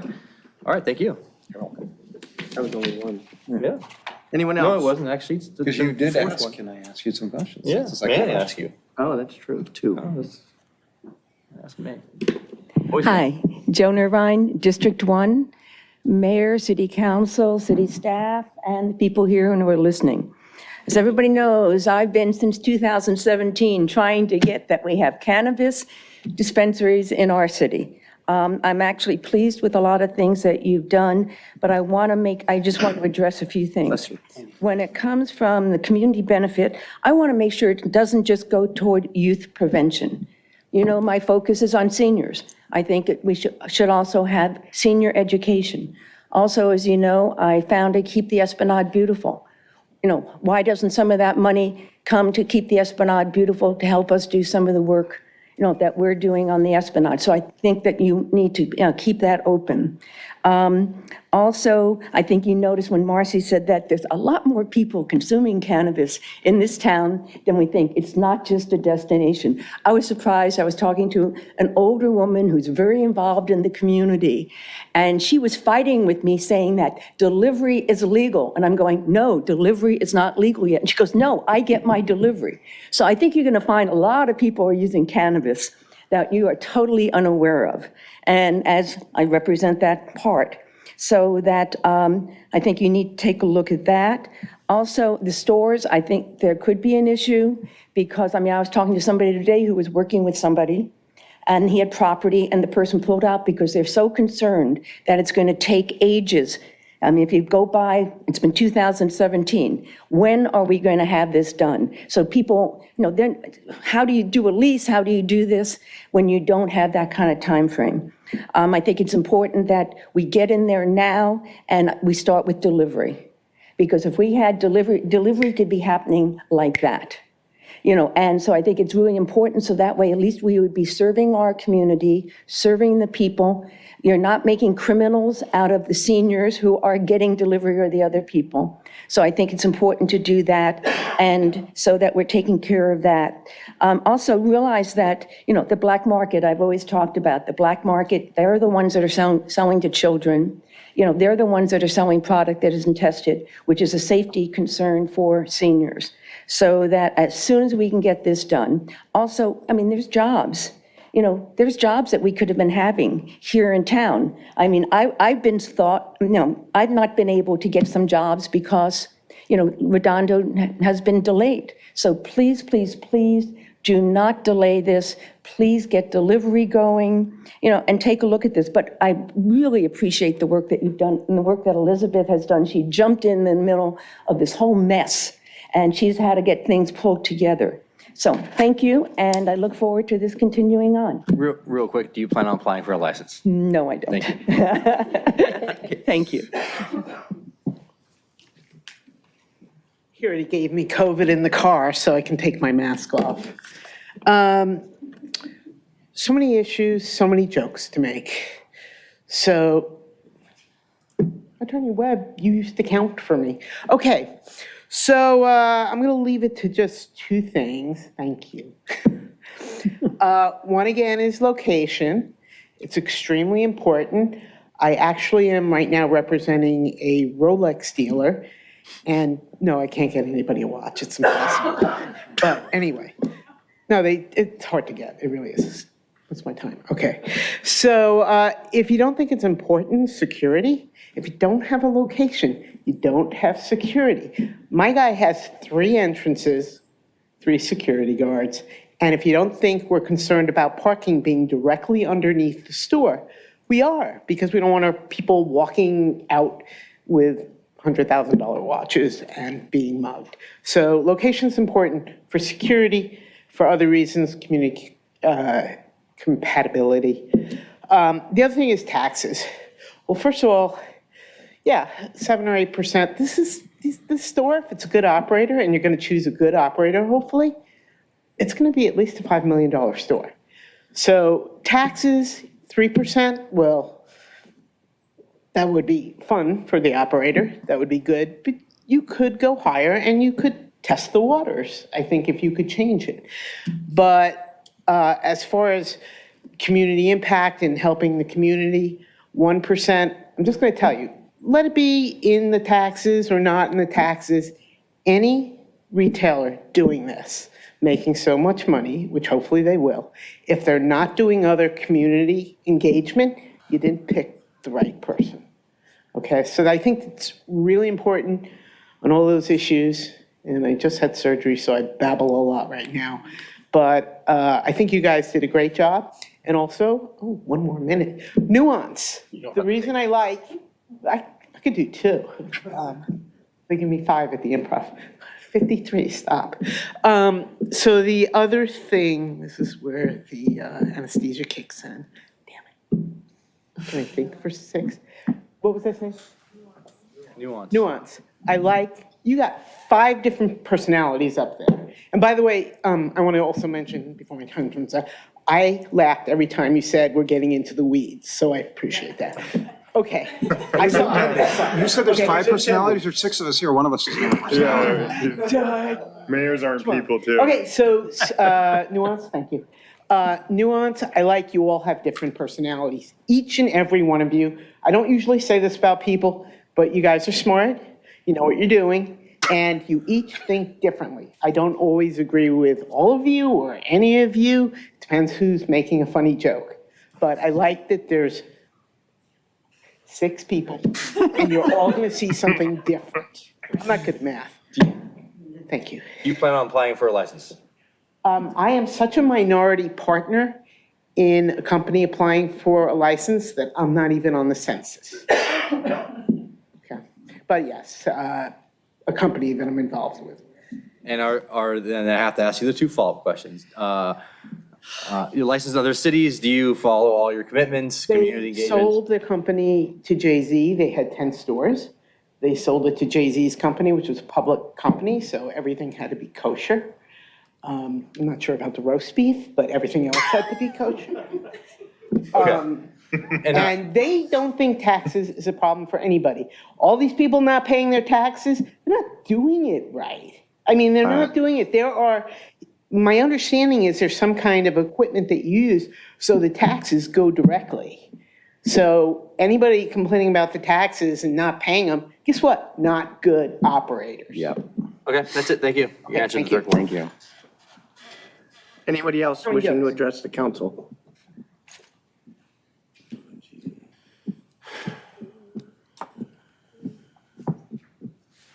Good evening, members of the council, Mr. Mayor, members of the staff, Eugene Solomon, Redondo Beach. A couple of different things in the travels that I've had representing the city. I've spoken to a number of different city treasurers. Spoke to the city treasurer last week from South Lake Tahoe. Has 4 retailers that were all up to date and had a property requirement. Most of the treasurers that I speak with, all of their operators are up to date with their taxes. And if they weren't up to date with their taxes, then they were bringing it to the council for action on the conditional use permit. However, that's built into the system that we have. With regard to who the decision makers are, when you've got the administrator within the city who's bringing you the 5 applicants, pretty universally mentioning not having any elected officials involved in that process. So members of the city staff wouldn't be an elected, such as myself, such as the city clerk, or such as the city attorney, operating in the administrative process to bring it to the council. So we've talked about that a little bit before, Ms. House and I think that's a really good idea, not to involve any of the electeds in that processing. With regard to the city council having discretionary opinions, for lack of a better way of putting it, on the matter, there will be a lot of back and forth. There will be people who come making independent expenditures, spending a lot of money, as we saw in recent elections, to try and influence folks. You all of us have some sort of campaign contribution limits, but that doesn't prevent PACs and independent expenditures. You can expect that where the council is making discretionary opinions, that a lot of that money will be spent. And again, this is not just my opinion. This is something that I've encountered anecdotally in speaking to representatives of other cities who have implemented cannabis ordinances. I do feel like we're having some great conversations about all this. The last thing I'd ask, when it comes to the taxing part of it and adding the 1% community engagement fee there, is it going to be like, I'd like to hear that fleshed out a little bit more. Is that like an impact fee, like a Quimby fee that has to be dedicated? How is that specified within the assessment of that tax? Is it segregated from the other part of the tax, specifically for the community engagement, and spent only within a certain silo of community groups? Or how does that function? What's the logistics of that? So thank you for your time. Thank you. Anyone else?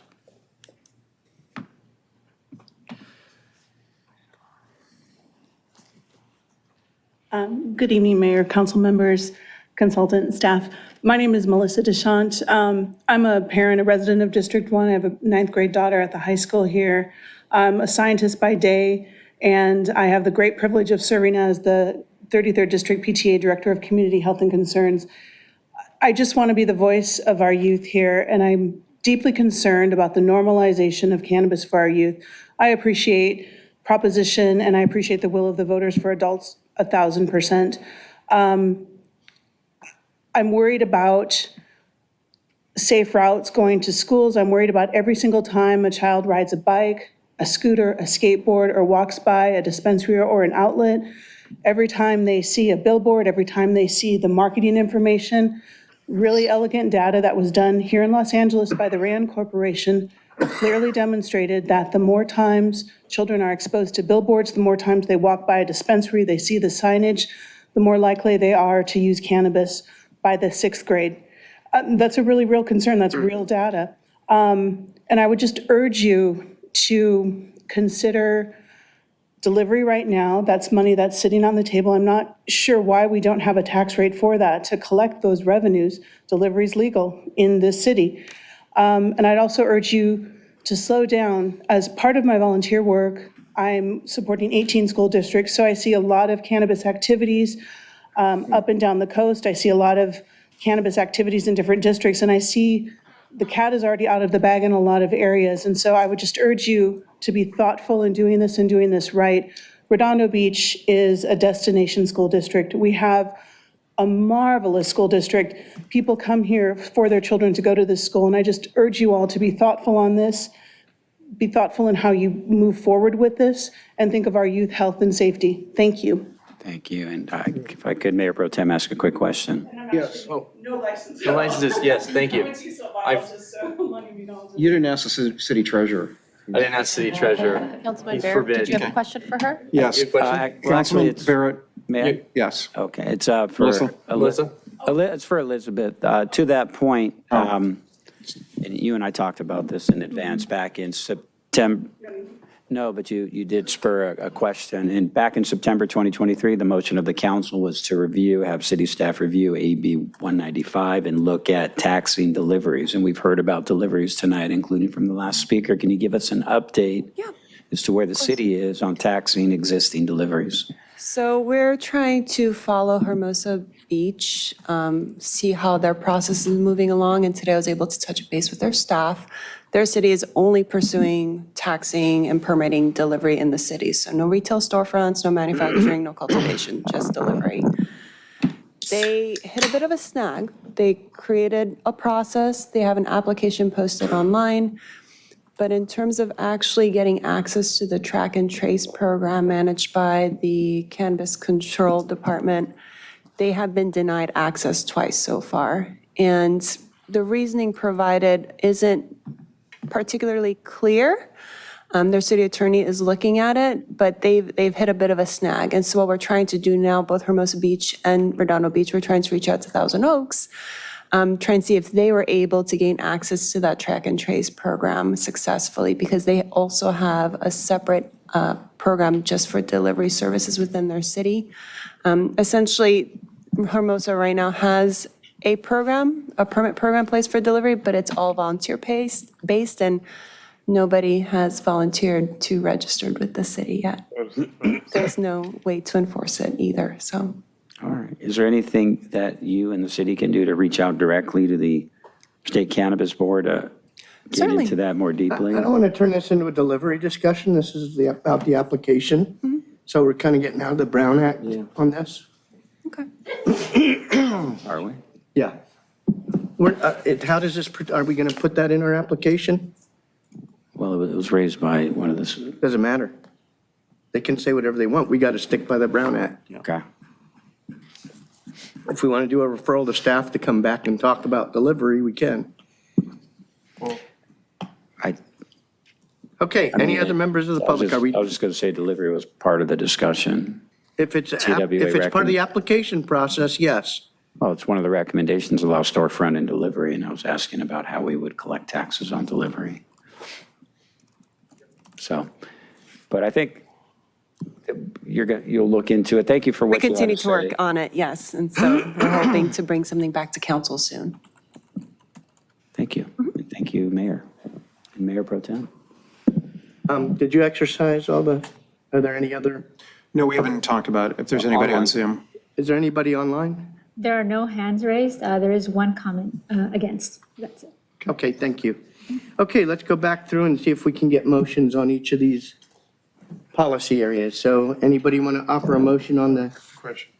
Yes, sir.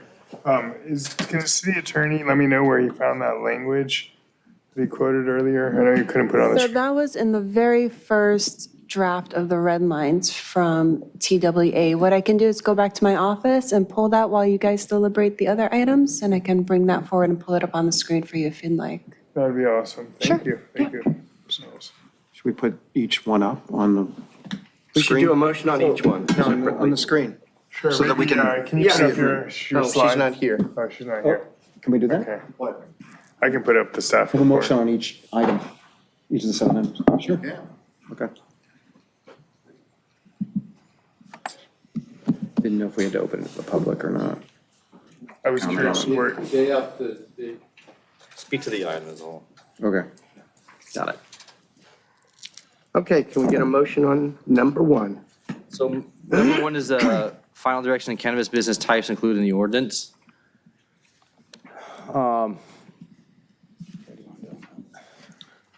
I would ask just to leave it in place.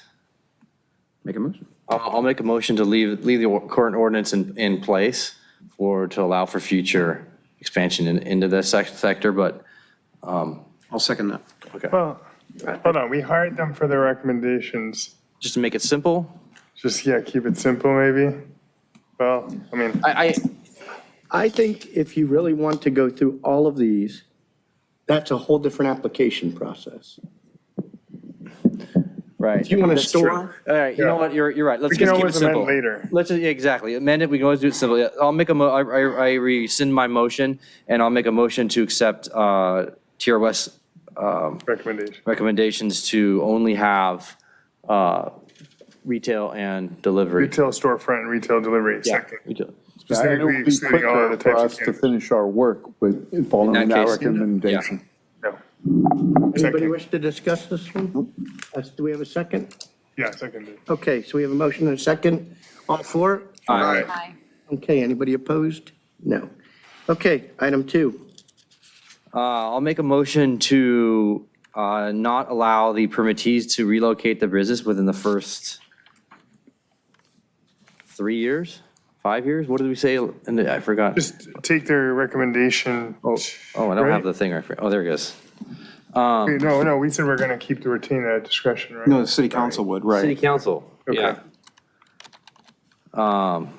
They don't have a recommendation on Okay, time. so motion to have the city council retain the discretion using the same criteria, objective criteria that were used for the initial selection. Second. Right. And do you want a minimum, Yeah. do you want a minimum amount of time? What does the council want? Whatever they want. Who What do made you the guys want? motion? I did, he did. So what's your, 3 year, I would recommend 3 years. All right, 3 years minimum. okay. Okay, motion- I'll agree to that. We got a motion and a second. All for? Aye. Aye. And looks like you're a no. 3 years? Why 3 years? John? Anybody? Why 3 years? The reason would be if you're giving more points to the location, you want the location to stay the same for the 3 years out of the 5-year permit. Not like bait and switch, right? They get a location, oh, hey, all right, we're peacing out, we're going to this other And location. we can also deny the application to move. Should it be, should we put a minimum years on it, or should it just be subject to discretion of council? If they come back in a Bait and switch, and if they come back to us within a year to say to move, we're like, whoa, wait a second here. To work it out for 3 years, we can't work it out that location, come out to objective standards, you got 2 more years under this particular license. Or abstain. I'm not abstaining. So, I'm gonna, yeah, I understand the motion. It's 3 years with the council approving it. So can I get a, Yeah. On the same, Can using I the get same the- objective criteria. who is for, yes, using the same objective criteria. So who's for it? All right.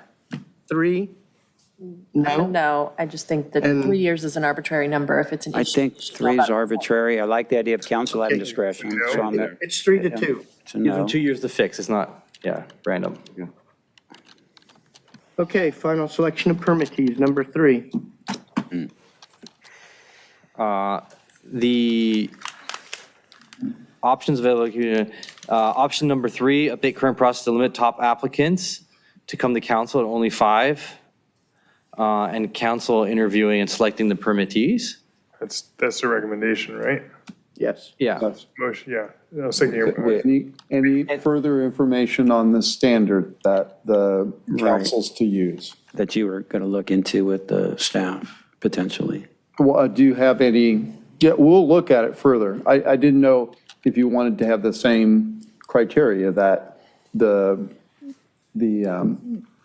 we can defer that. I mean, We'll we can present- reduce, the next in a community benefits plan, reduce the weight of the community benefits plan, right? Or, Yeah. or we could defer that. We could say, yeah, council will get final word. We'll defer it, subject to, We have the top 5 ranked by city staff comes to us, right? And then we Choose. can agree, disagree, choose where we are, affect the appeals, the final appeal And then process. in my written opinion, I'll talk Right. about the liability options of the 2 different ways of doing it. okay. So then, just to be clear, at that point, we could limit the criteria. Yeah, that the yeah, council- absolutely. We This are isn't final far yet. from, we No, are I far just from wanted to be clear final, about the motion. but you're making a lot of progress to help us. Narrow it. Debatable. Yeah. No, you are. I'm kidding, I was being Okay. facetious. All right. Okay, so we have a motion and a second. All 4? Aye. Aye. Okay, 5. So that's unanimous. Let's see, permit length. So I want to get a quick clarification here. We are offering a cannabis license, but the business license is separate, correct? They still have to renew the business license every year. So we could deny a business license after 2 years, correct? So the cannabis license is 5, business licenses every year. Okay. So I would go with the TROS recommendations of a 5-year term, the TROS recommendation. I'll second that. Now, wait a minute, there's another element to this. We could make it a separate vote, is whether that goes to the council or whether the permit administrator. The recommendation Right. is the 2-year extension. Yeah, this was a split vote, so I want to make sure we understand what we're. I was okay with what they said because permit, it's the long-term ones that I'm most concerned about, not the short-term. Okay. And So 5-year term with the option to renew for 2 additional 2-year terms. Done by the permit administrator. Right, and then permits that are extended twice administratively may request an extension of up to 5 years by application of city Coming council. back to the council. Right.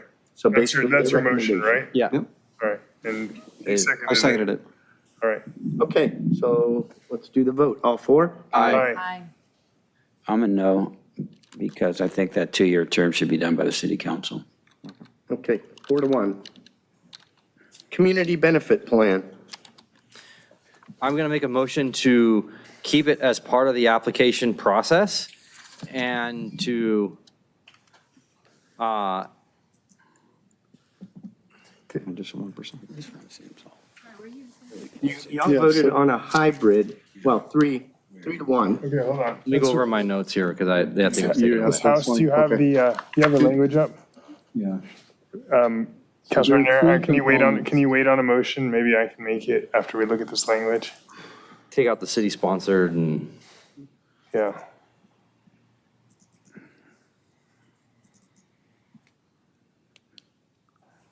All right. There you go. And so what I was suggesting is it may be address all your points if you just keep the remaining, however it's weighted, where the paragraph that starts the remaining 20 of the 100, keep that in, and you get rid of the first paragraph, which is a pledge to voluntarily make donations to support city-sponsored activities. And the discussion before was to have teeth in the plan, so you can measure it and Well, use it. you can, if you're not asking them for money, you're asking them to carry out their plan and their. Right, but expend 1%, for example, 1% of gross revenue on doing that. But that is the part I told you I needed to research. Well, we should get you How direction about and if they then you contractually offer to allocate? We don't tell them the amount. They're going to offer a percentage. They can determine they want to make it 0.5, 0.25, 1%, but on this particular substance. Okay, and where do you want it to go? They spend it. No, they spend it decide. on education, on outreach, and all that stuff. So they'll pledge X amount, whatever they want, and you want it to be a contractual obligation that their permit could be revoked if they miss. Is that correct? Okay. Right. is there, can we apply this, attach this to the business license, the yearly business license, rather than the permit? You can't sell, you can't discriminate on what conditions for different businesses. Yeah, and Okay, that's fine. John, you look So is very that the motion? pensive that's the over there. Are motion. you concerned? No, I that was clear? just wondering about the enforcement, your last question. And I question whether it's enforceable. Part of a tax, it's clear in my mind that if it's a tax, it's a tax. It's not, yeah. Can we table this till we get a little more feedback on what we can and can't do? No, let's give them direction, they can come back and. Yeah, they can tell us that they can't do it, and it's going to have to be a. we know you can do 2 and 3 and enforce it. Very uncertain whether you can do any version of 1 and enforce it by. What are you saying, 2 and 3? What are you pointing to? A and B. A and B. The second and third part of the 100 points. Yeah. So, A and B, if you made that the community benefit plan, you can enforce that. It's only the money going to something other than a tax, whether it goes to the city Yeah. or goes to wherever. I'd like them to make as part of their plan, essentially, an offer of this is the percentage that they're going to allocate towards this item, and then we hold them to it. And I understood that. Yeah. If that's what passes, I'll research that. Okay. I'm not aware of any city that's done that. May not have a definite answer, but we'll take a look. All right, and if not, worst case scenario, we just tack on an additional percent and the right general tax, and then Okay, we so hope that we can agree in the. So we have a motion and a second. The motion is clear for the A and B? I think And not so. do B? And not do the top part? No, his motion is different. His motion was do A and B, and, if we can, direct them to come up with some amount that goes to unspecified plan and have that enforceable, if we can, as a contractual obligation or condition of them getting the. Yeah. I'm just concerned about B. I'm not I'm not Well, then. targeting A, so. Okay, if you do make your A motion and B, we can do that. And if they don't follow their plan, then you can make that a condition of the CUP. When you're saying that what they're going to spend, the 1% was all, well, never mind. You tell us what you want us to research and we'll research it. A and B. All right. A and B, as in they're making a contractual offer to spend X dollars towards A and B. That's enforceable. And the weight of this, you said it was 80% of the So under the way it was written is 80 of the 100% was giving money to the city. Okay, so let's reduce the weight of this community No, we're benefits taking the plan. top part out. We're What's taking that? the top part Taking the out. top part out, removing that. Okay, so Removing 80. just 20%. 20, We've changed. Well, we'll refigure that because I want Just Tara West, it's their scoring make it a much system. smaller Yeah, percentage, whatever that right? number Okay, is. so that's a motion. yeah, And who seconded? I did. Okay. Can we have a vote? All in favor, aye. Aye. Aye. I'm a no on this one. I'm a no. I think it needs a little more work. Okay, 3-2. Surprise, same as what we voted before. Oh, you're keeping track. Okay, tax rate. I'll make a motion. Tax rate of 3% to be implemented after 12 months of operation, to give them an opportunity to get their feet on the ground and actually be successful here. Makes no sense. Do we have a second? I'll second that.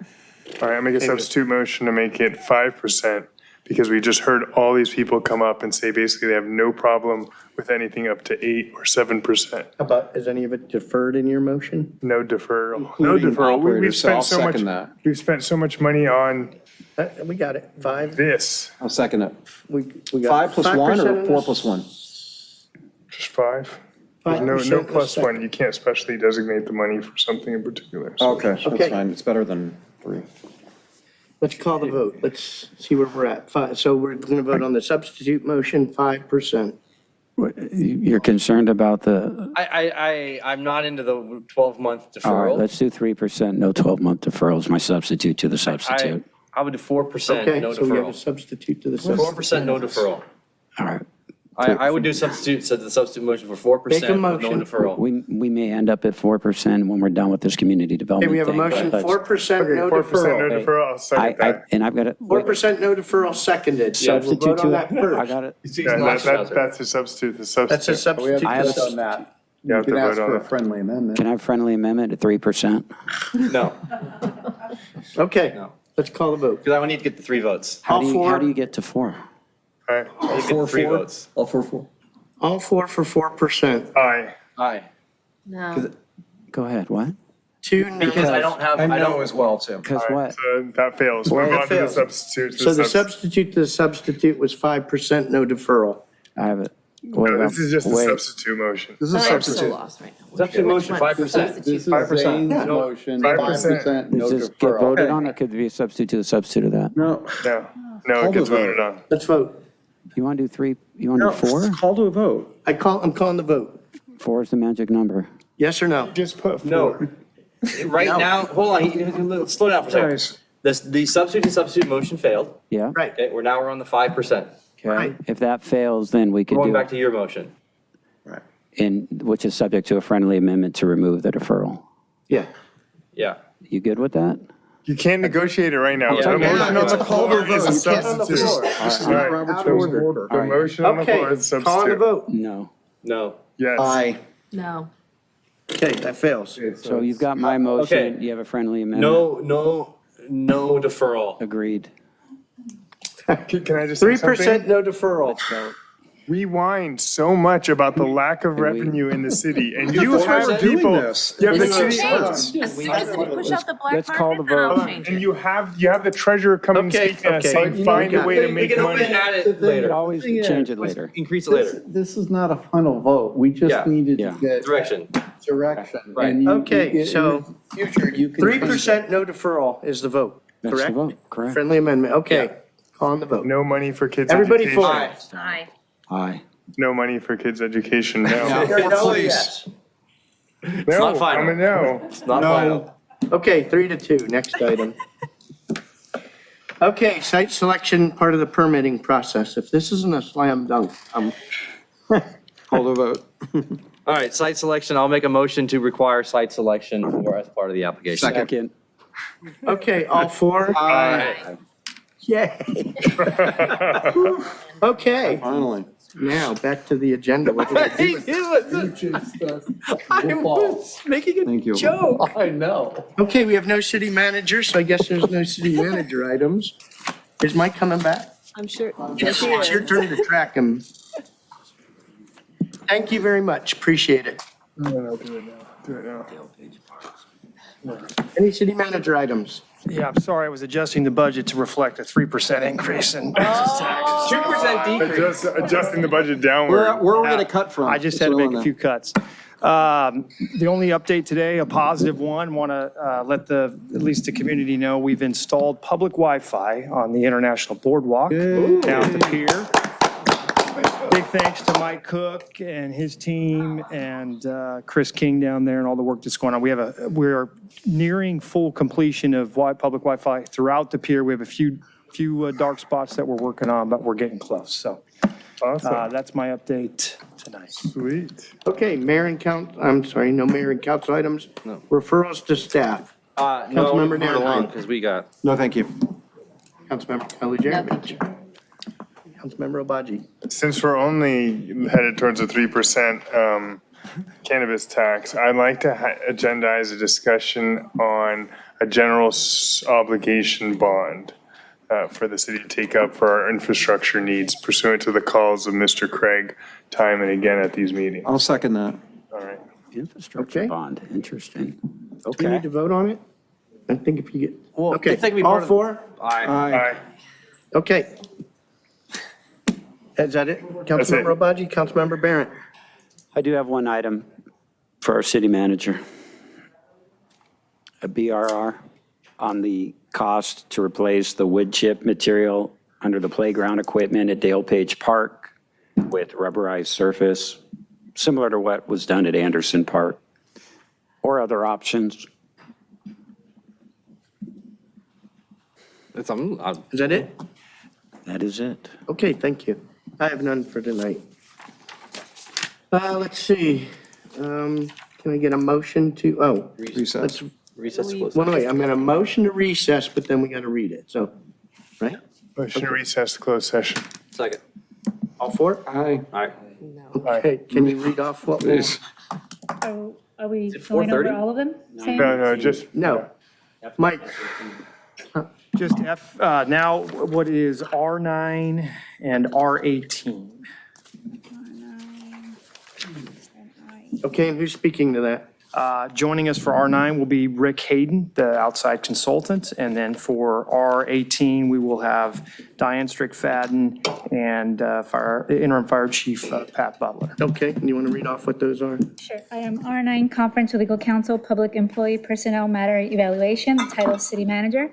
And item R18, under the title Conference with Legal Counsel and Labor Negotiator, the employee organization is the Redondo Beach Firefighters Association. Thank you.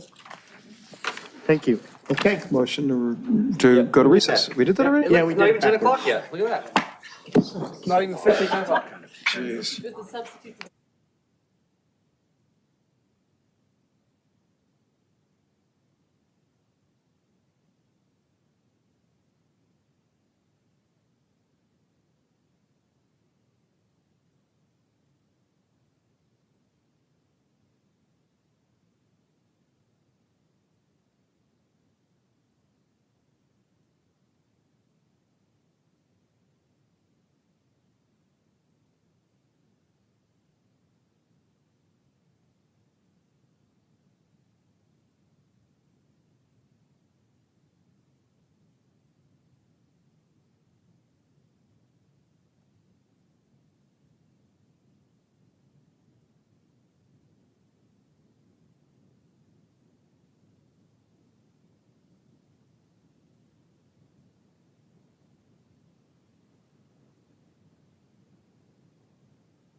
coming back. Okay, no worries.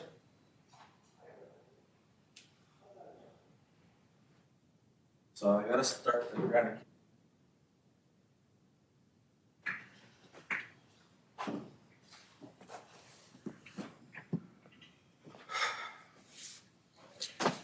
I remember, You Ty. know how I felt about the tax.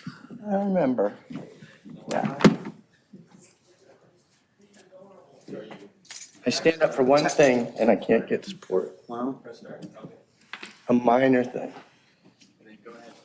2 positions, 3 positions. Maybe that'll be the carrot at the end of this whole deal, is making all that. You guys are ready to go? I'm ready.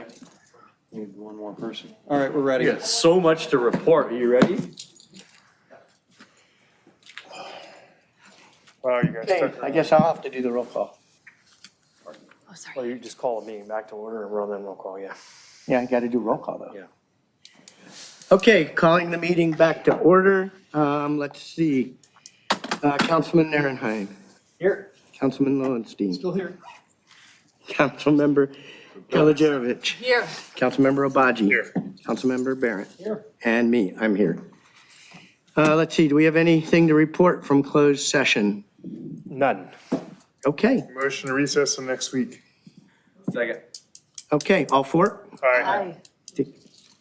We're done. Do we what?